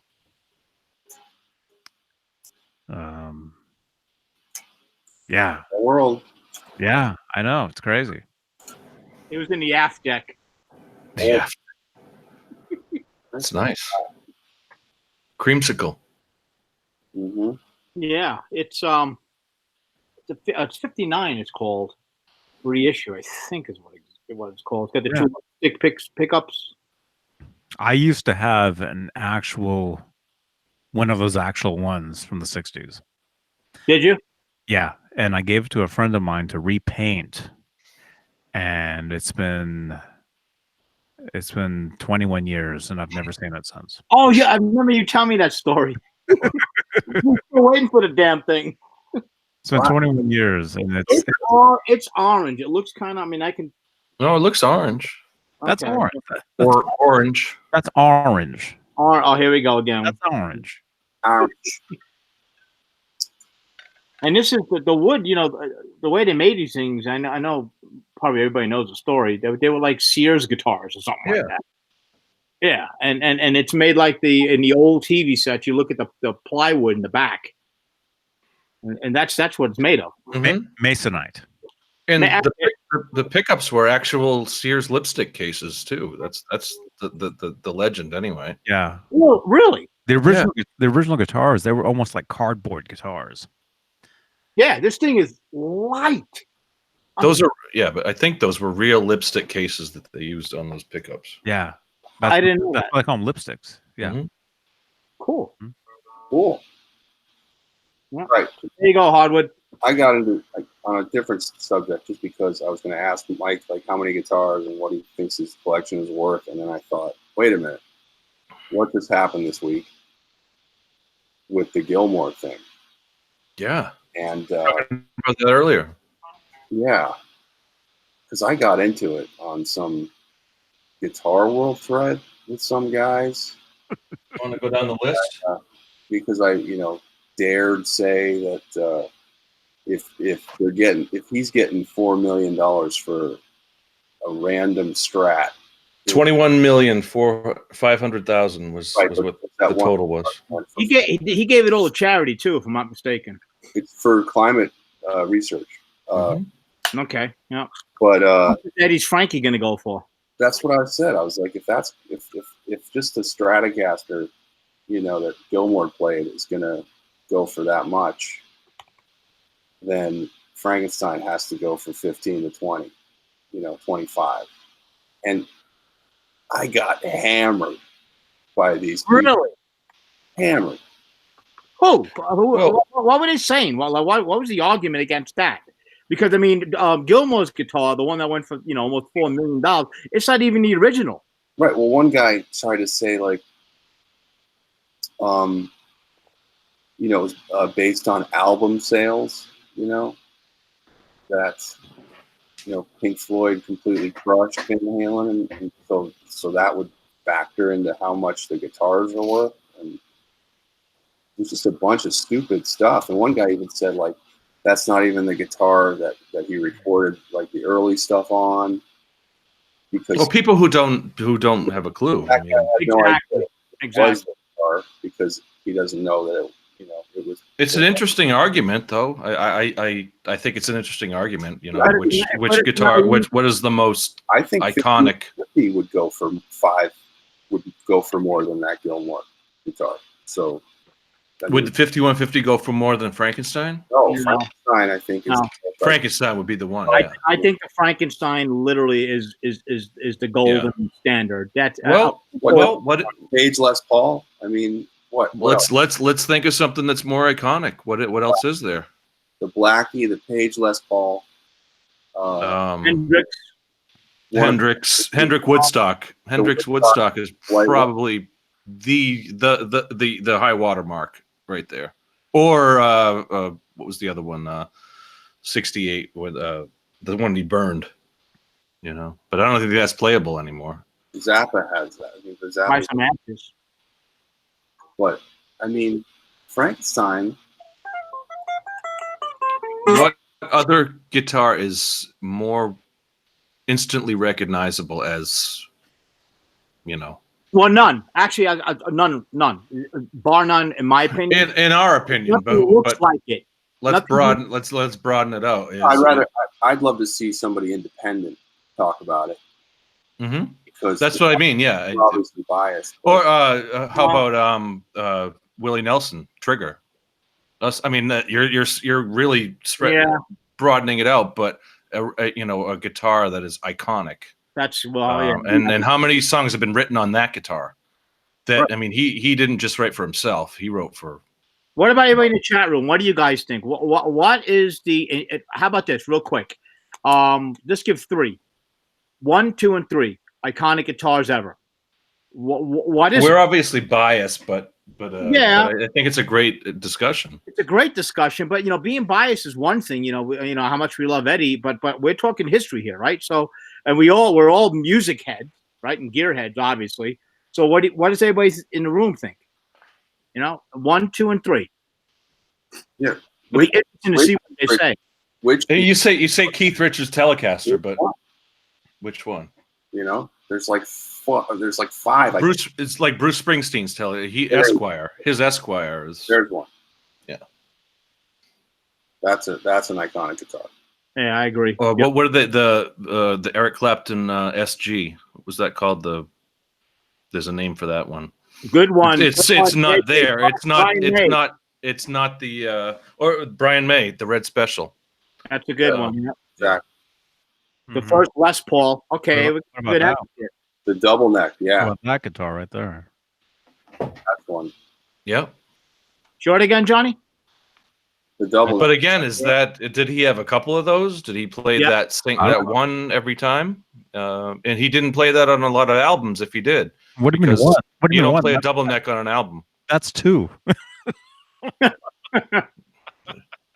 there's one in that's in the Met, right? I think. That's one of those double guitars. Yeah. Yeah, right there. It's but again, that's just a Gibson double neck SG. You look at it and it's a stock. I mean, it may not be stock when Jimmy plays it, but you look at it and that's all it is. But it's Page's. It's Jimmy Page's. Did he have more than one of them? Can you recognize that as the only one that? Yeah. He played Stairway on which shows? It's like Ed. That the Frankenstein is the only one of. He didn't have a backup for. I mean, he had a backup for it, but it didn't look like the Frankenstein. The dog PA says depends on what Kirk Hammett will pay. Okay. JR says the 49 Snakehead has to be one of the. Has to be on the list of real modern electric guitars. Mad Dog says Big Red. Brett McCord says. What was Big Red? Is that? Yeah, what is Big Red? I'm drawing a blank here. Brian May, and that's a good point because he built that guitar with his father, right? Doom Driver says Frankenstrat #1, Page's double neck guitar, and maybe Ace Frehley's Les Paul that shot fireworks. Okay, I don't know, man. You can go to like Randy Rhoads, his original Rhoads. Yeah. Now Jay, Jay can't stand Randy, but whatever.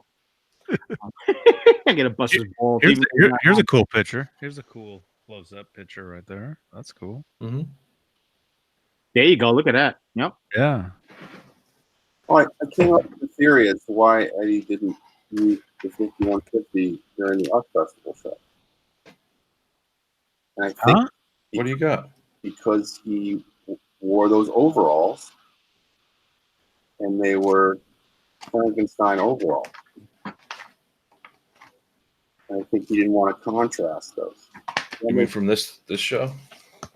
Yep. I think he wanted to stick with the guitar that matches overall. Is that a good one? You think maybe? I don't know. I don't know, but it's amazing that guitar was there. I never would have thought. None of us would have thought that thing was there, and then there was that picture of it sitting right there. Most likely the #1 backup that night.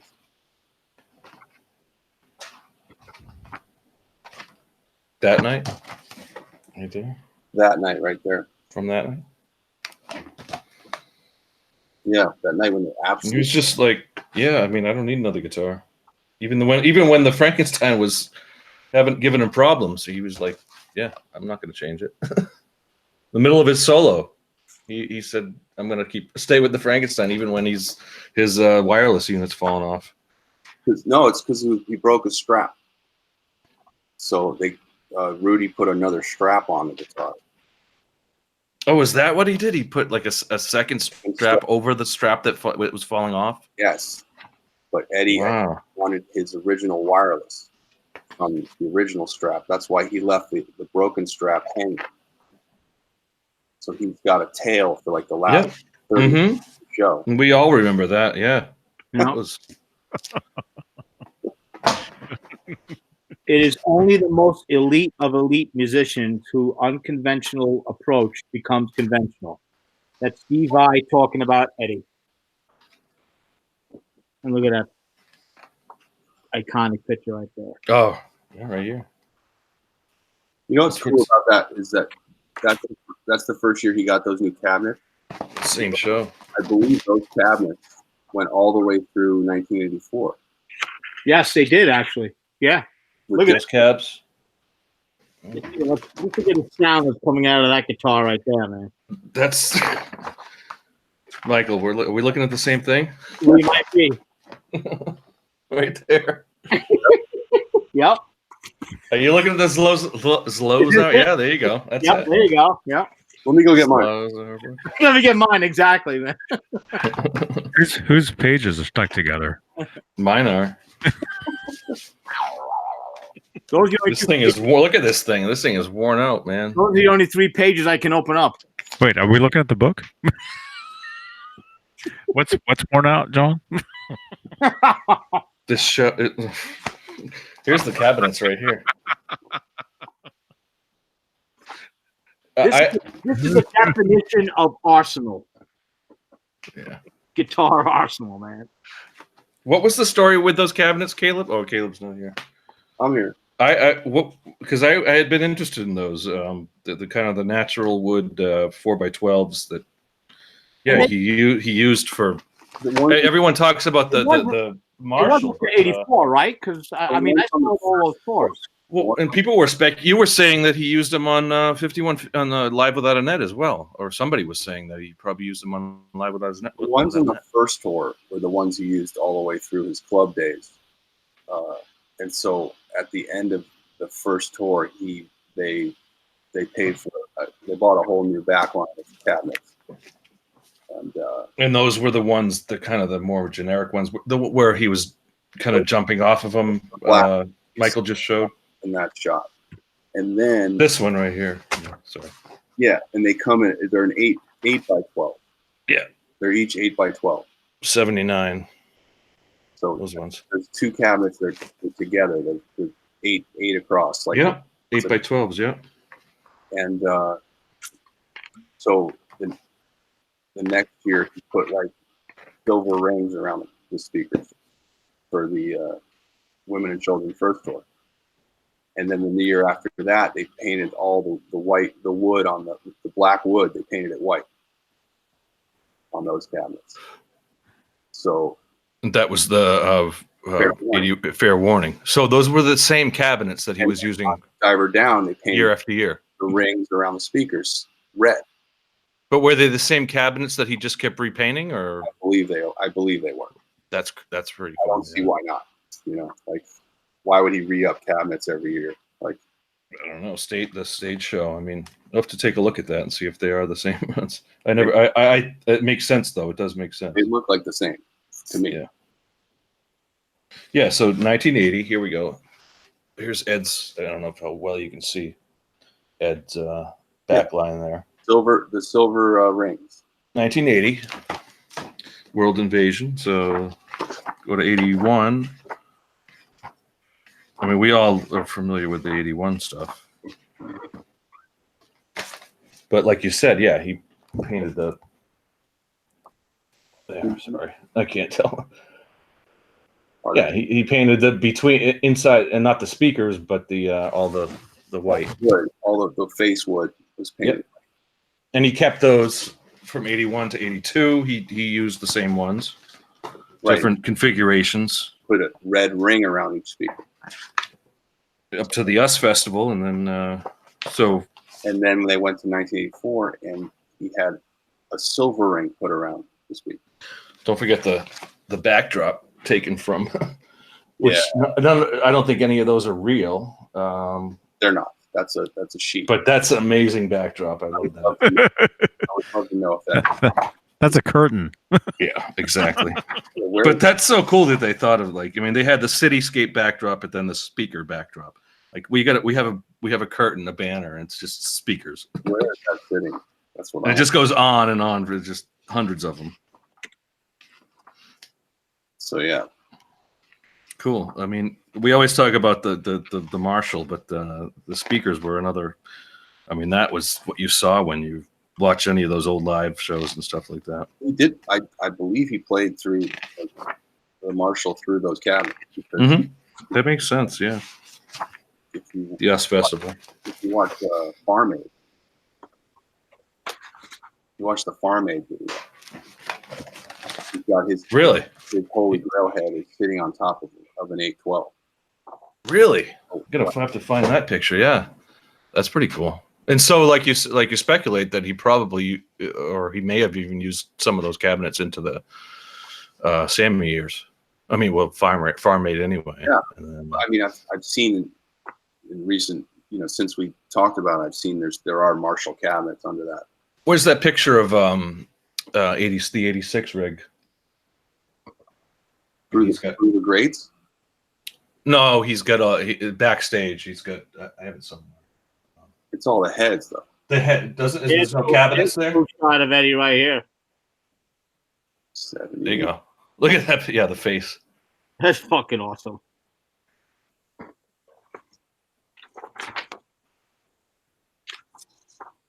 And here's him. He's saying, "Yeah, go ahead and try and play what I'm playing." I dare you. Look at that. There's a good one. Like 2-inch left ball. Yeah.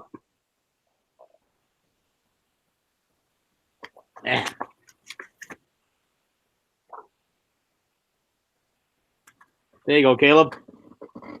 Yes, sir. Yeah. It's Marshall. Here we go. Let's see. Oh no, that's the Live 11 at Marshall. You're working on that, brother. Dude.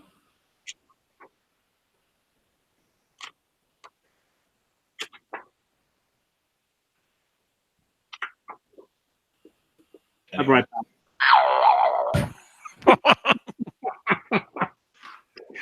He's like, guys, I'll be right back. Here's a good one. Speaking of the stack there. Oh, hold on, let's drop it out here. Oh no, I got my when I bought this in a Van Halen store. They actually threw this in for me. I got one of those, yeah. Yep, the sticker. Do you have the actual Eddie's Lozauer book? There's the Van Halen's Lozauer book, and then there's the Eddie Van Halen's Lozauer. There you go. Nice. Caleb has that body right now. Yes, he does. Yes, I do. And this is the one I was talking about with the stack. Great shot. Yeah, great shot. That's a great shot right there, man. Oh yeah. Are we looking at you're looking at the Eddie book, right? This one I'm looking at right now. Yeah, this one right here.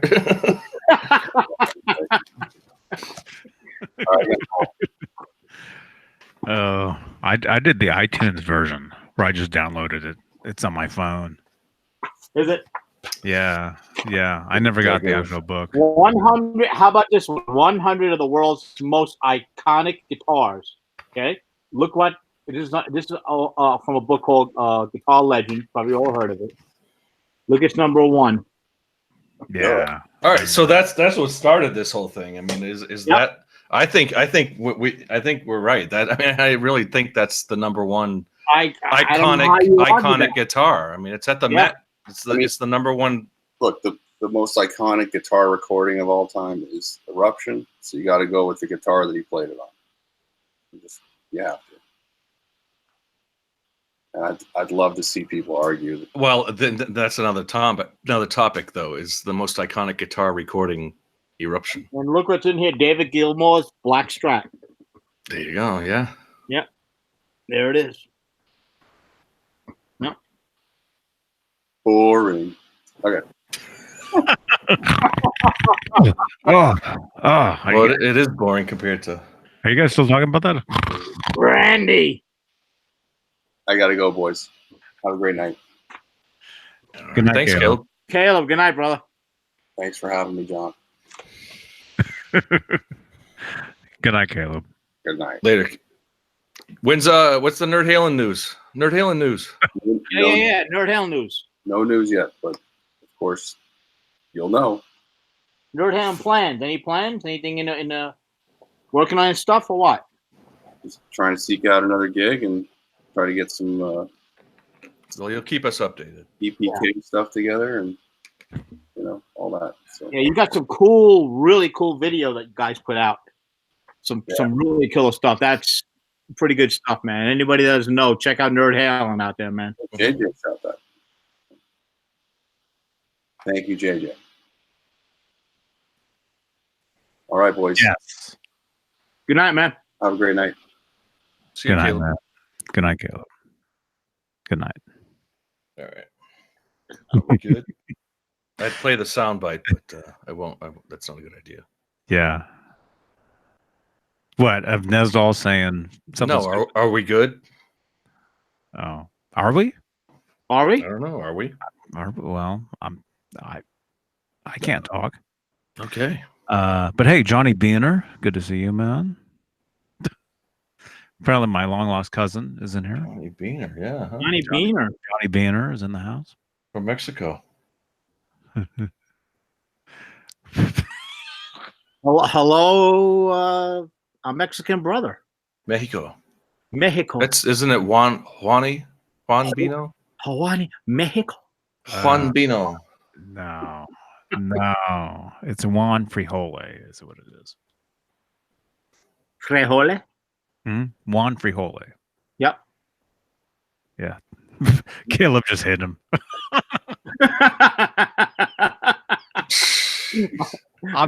Obviously, that's a troll, but yeah. Bye, Beaner.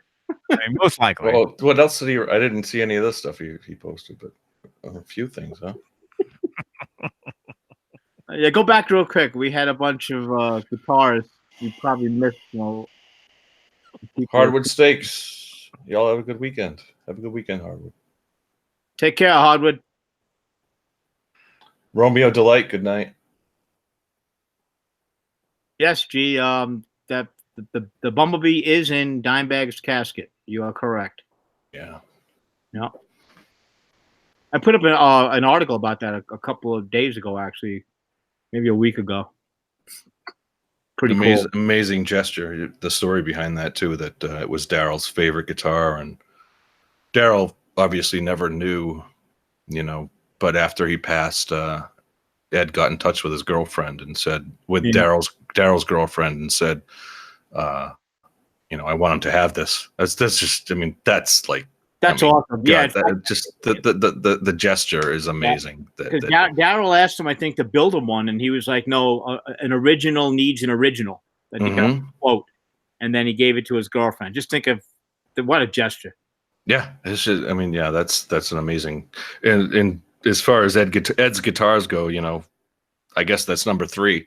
We got Frankie 5150, and then the Bumblebee is probably the number 3 recognizable Ed guitar. Yeah. Yeah, and he did that. I mean, that's pretty damn awesome.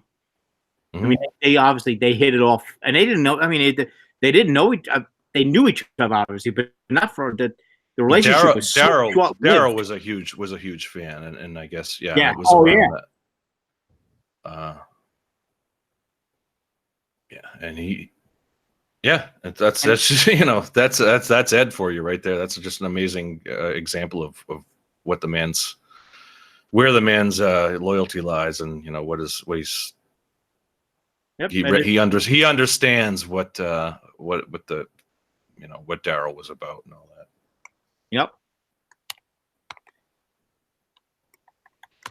Yep. Excuse me.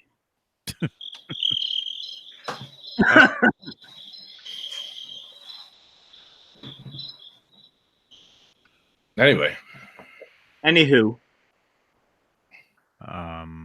Well, we got 54 still watching Insanity, which is awesome, though.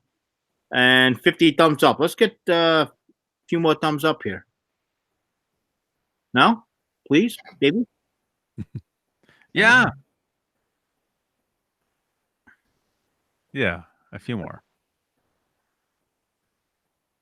Oh, jeez. He's back. He's back again. Who, Johnny Bad Beans? What does he get to say? I build Squire guitars for you. He's gone. I like Squire guitars. I have a Squire right here.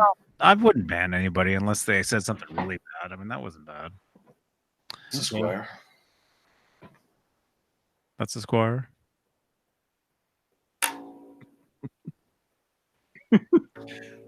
Well, hey, you haven't made it until you've earned trolls. You know, I mean, that's a good point. If you have not been trolled, I told you that one guy, John, it called me an ass hat. I was like, really? What did I do to you? Just some guy started attacking me. Mm-hmm. Hack, ass hat, blah blah blah blah blah. And what I did, honestly, I thanked him. Thanks for the compliments. And you left That's all me. you can do. Yeah, I mean, whatever. Tell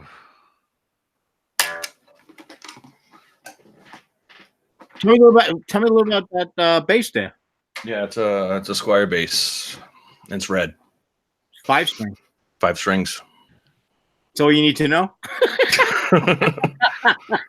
I did change the pickups out of that one. We were talking about pickups earlier. I put Bartolini pickups on that. So I guess I'm a liar. I am a pickup guy, but the pickups that came with it were not great. They didn't have very much of an output. So cool. Couple years ago, I changed them out. I have a Ibanez bass with Bartolini active pickups in it. I think Bartolini's the name for bass pickups. That's definitely I think probably that's probably the only reason I bought them. You know, it was the name, the bass name for pickups. So yeah, they sound freaking good. They sound good, yeah. Man, they sound good. I get a lot of different sounds out of that bass, man.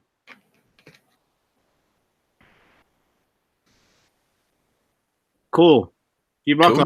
I got to shake Vinnie Paul's hand at NAMM during 2018 during the signing. What a nice guy. My daughter's got to meet him too. Awesome, man. Yep. Yeah, those two, Vinnie and Daryl seemed like really nice guys. I mean, they love to party and everything, but they really did seem like they'd give you the time, you know, if you wanted an autograph or wanted to meet them and shoot the shit with them. Yeah. They did seem like those kind of guys. Are you going to try to come to NAMM next year? In California, probably not. Yeah. I don't think I'll be going to California. Oh, that'd be awesome, man. Well, hopefully we'll get together and go down to see the Guitarwanebee's. Yeah, that'd be cool if it can work out. I'm going to a friend of mine's having a get together in Connecticut in late August, so I'm wondering it might be able to work it out and time it. I'm not sure what the dates are, but yeah, my dates are really fluid right now. I got some family health issues going on. I'll talk to you off air real quick. Let's fill you on that, and I gotta reach out to Dave actually, let him know. Mm-hmm. Ain't good, but no, sorry to hear that. Yeah, the family reunion that I was going to go to is actually canceled right now because of it. Mm-hmm. But I'm going to probably be out there sooner than later. Hopefully not, but you know, it is what it is, man. Life. Well, let me know when you head out to New York. I may be able to make it work because the summer's pretty open for me. Yeah, that'd be great, man. You, me, Dave, and whoever else And it's like I said, it's like a 4-hour, trip to me. So I mean, I can make it work with a week's, a couple days notice. Yeah. Well, 4 hours without traffic. Yeah. Exactly. Well, if I took the train, I mean, because the Amtrak as from Boston to New York is a 2 or 3 times a day they go out. So. Not true. Yeah. Is that Acela, right? That's a way to go. Yeah, exactly. Yeah. So, are we good? Johnny's gone. Simon Williams. Yeah, we still chilling, man. Huh? I'm here, but yeah, I'm thinking. Oh, jeez, look at the. You are, man. John, He's pulling out all the stops now. That's awesome. Hey man, whatever. It's friggin'. It's all good. 4 a.m. The sun's gonna be coming up soon, so. Yeah, it's all good. Yeah. You haven't seen? Yeah, I've seen John BL play his 20 string. That 10 string ain't shit.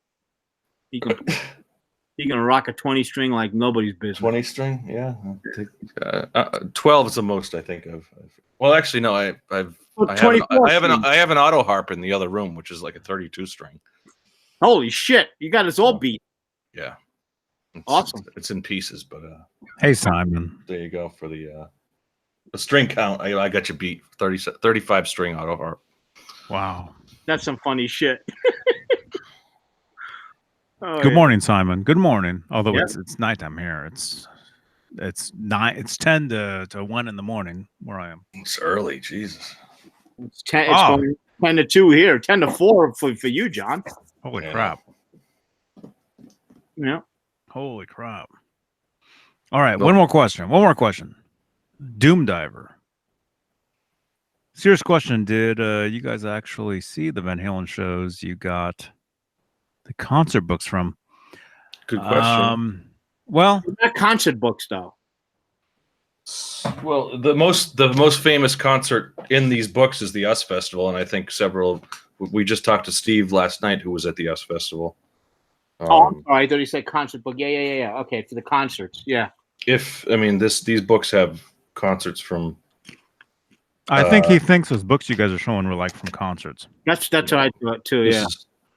These are the Niels Lozauer was the photographer for several rock magazines, and he followed the band around.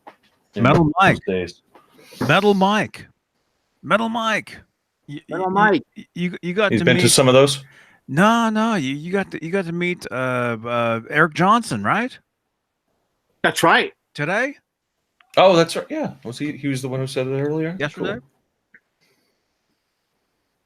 Cool, man. Yeah,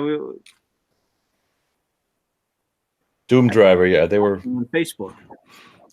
Yeah, we were talking about Eric Johnson earlier tonight. And great guy.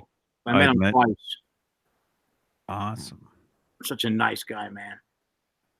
What was your first Van Halen tour, guys? And everybody in the chat room. To see live? Yeah. Or live. Oh, you ate one too. For unlawful carnal knowledge. I'm old. Fair warning. Yeah, that's cool. Yeah. I wish I got to see him then.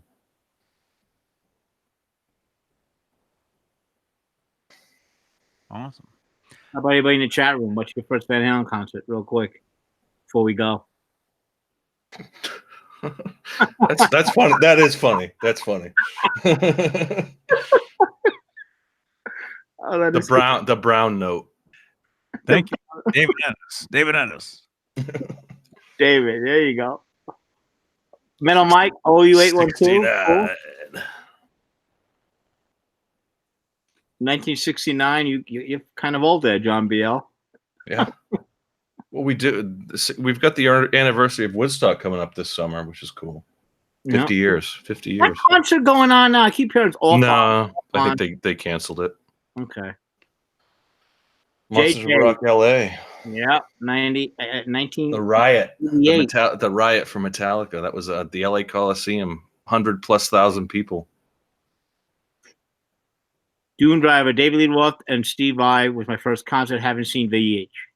Well, hopefully they'll tour again, brother, so we all can see him again. John BL, that's pretty cool. You saw them before they were even popular. This dude kicks ass. All right. Yeah. Bad beans. I did have some bad beans the other night. Last night. It was so awesome. Yeah, I can imagine Eric Johnson doing Crossroads. Wow. Nice. Is he touring right now? You saw him after a show? Is that what it was, Metal Mike? He was at Gear Fest. Oh, that's right. Yeah, it was a festival. Yeah. Mad Dog. Okay. Oh God, it's getting late, guys. Yes, it is.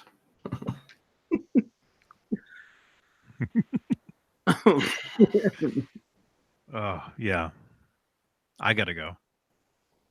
We good. Yeah, we're good, man. Thanks for everyone for hanging out with us, especially John BL 6969 on Bad Beans. He loves his bad beans, man. Doom Driver, JJ's House of Jams, G. Bushnoff, Metal Mike, Dog PA, Brett McCord, Michael Smith. Who's that? Simon Williams. Everybody else. Leave a thumbs up. Leave a thumbs up. Tune in on Tuesday for Telly Tuesdays. Hey, John BL6969 and Johnny Beaner, subscribe to the channel with all those accounts, please. Mm-hmm. Yeah. We'll take all those subscriptions. We'll take them. In fact, here's your homework for the night. Make another 150 and subscribe. Please. Yeah, get us to 6,000 subs. Yeah. Thank you. Yeah, subscribe to Johnny Beane. Johnny Beane. Check him out on Facebook, Instagram, Twitter, everything else, Twitter, and Howie the Dalmatian as well. Absolutely. Yes. Thanks, Johnny. Thank you, Johnny. Thank you, John, as always, for inviting me on. I appreciate Sorry it. if I got you flagged. I thought I had him flagged last week for the the birthday song. No, last week was fine. We didn't get hit for it, so we should be good. Last week was fine. This week is a different story. We'll see. I'll know as soon as I hit stop. I'll know. You know. I'll let you guys know. We'll stay on for another minute. All right. All right. I gotta go. I'm getting yelled at. Yep. Good night, everybody. Thanks again, guys. Thanks again. Thank you, Michael. Thank you. Good night. John BL6969 on Bad Beans. Call in. Call that number. Mm-hmm. Call that number. Right there it is. There it is. Call that number. Leave a voicemail. We'll play it on the air. Call right now. Call right now. Yeah, call. You got to call right now because we're leaving. Sure. Call right. Yeah, exactly. We'll do it live right now. Do it live. Mm-hmm. Call us. Sean's come on, really? I'm not going to touch that. Call. Do it right now. It's funny though. I dare you. Go ahead, call. John BL6969 is yelling now. Come on, call. Go ahead. There's no. I'll call you. Let's hear it, man. How hard is it? Just make a phone Let's talk. I'll stay on. It's 4.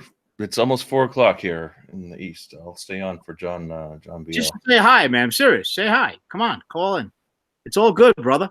You got 1 minute. 1 minute. What time is it? 1 minute. I don't even know where my phone is. If you're not calling, we think you are. So call. That's why I'm saying 1 minute. Countdown. We'll give you 1 minute to call. Yeah. Alexa, 1 minute. Set a timer for one limit. It's already got it, Michael. You got it? Okay. There we go. No, we'll both do it. There's the number. Call it. Well, as we got 1 minute, 45 seconds left. Thanks again for everyone that stayed. Geez, another 4-hour Straturday night. Straturday night marathon. Awesome. I'll try and not get us flagged next week. Yes, JJ, we're biting our nails right now. We're waiting. Any calls, Johnny? I think he's. No. 22 seconds. 21. 20 seconds. No, I think they're in the Pen 15 Club. Happy Sunday, everyone. Pen 15. I love it. The Pen 15 Club. Oh my god. All right, we're out of here. Thanks, Jay, Caleb, Michael, Johnny. Thank you. John BL Beans. There we go. That's it. Oh, they're calling you? Oh, that's your timer. Yeah, they're calling me. 1 minute. Alexa. Oh. Stop. All right. All right. Good night, baby. Good night, baby. All right. Johnny Beane TV. Good night.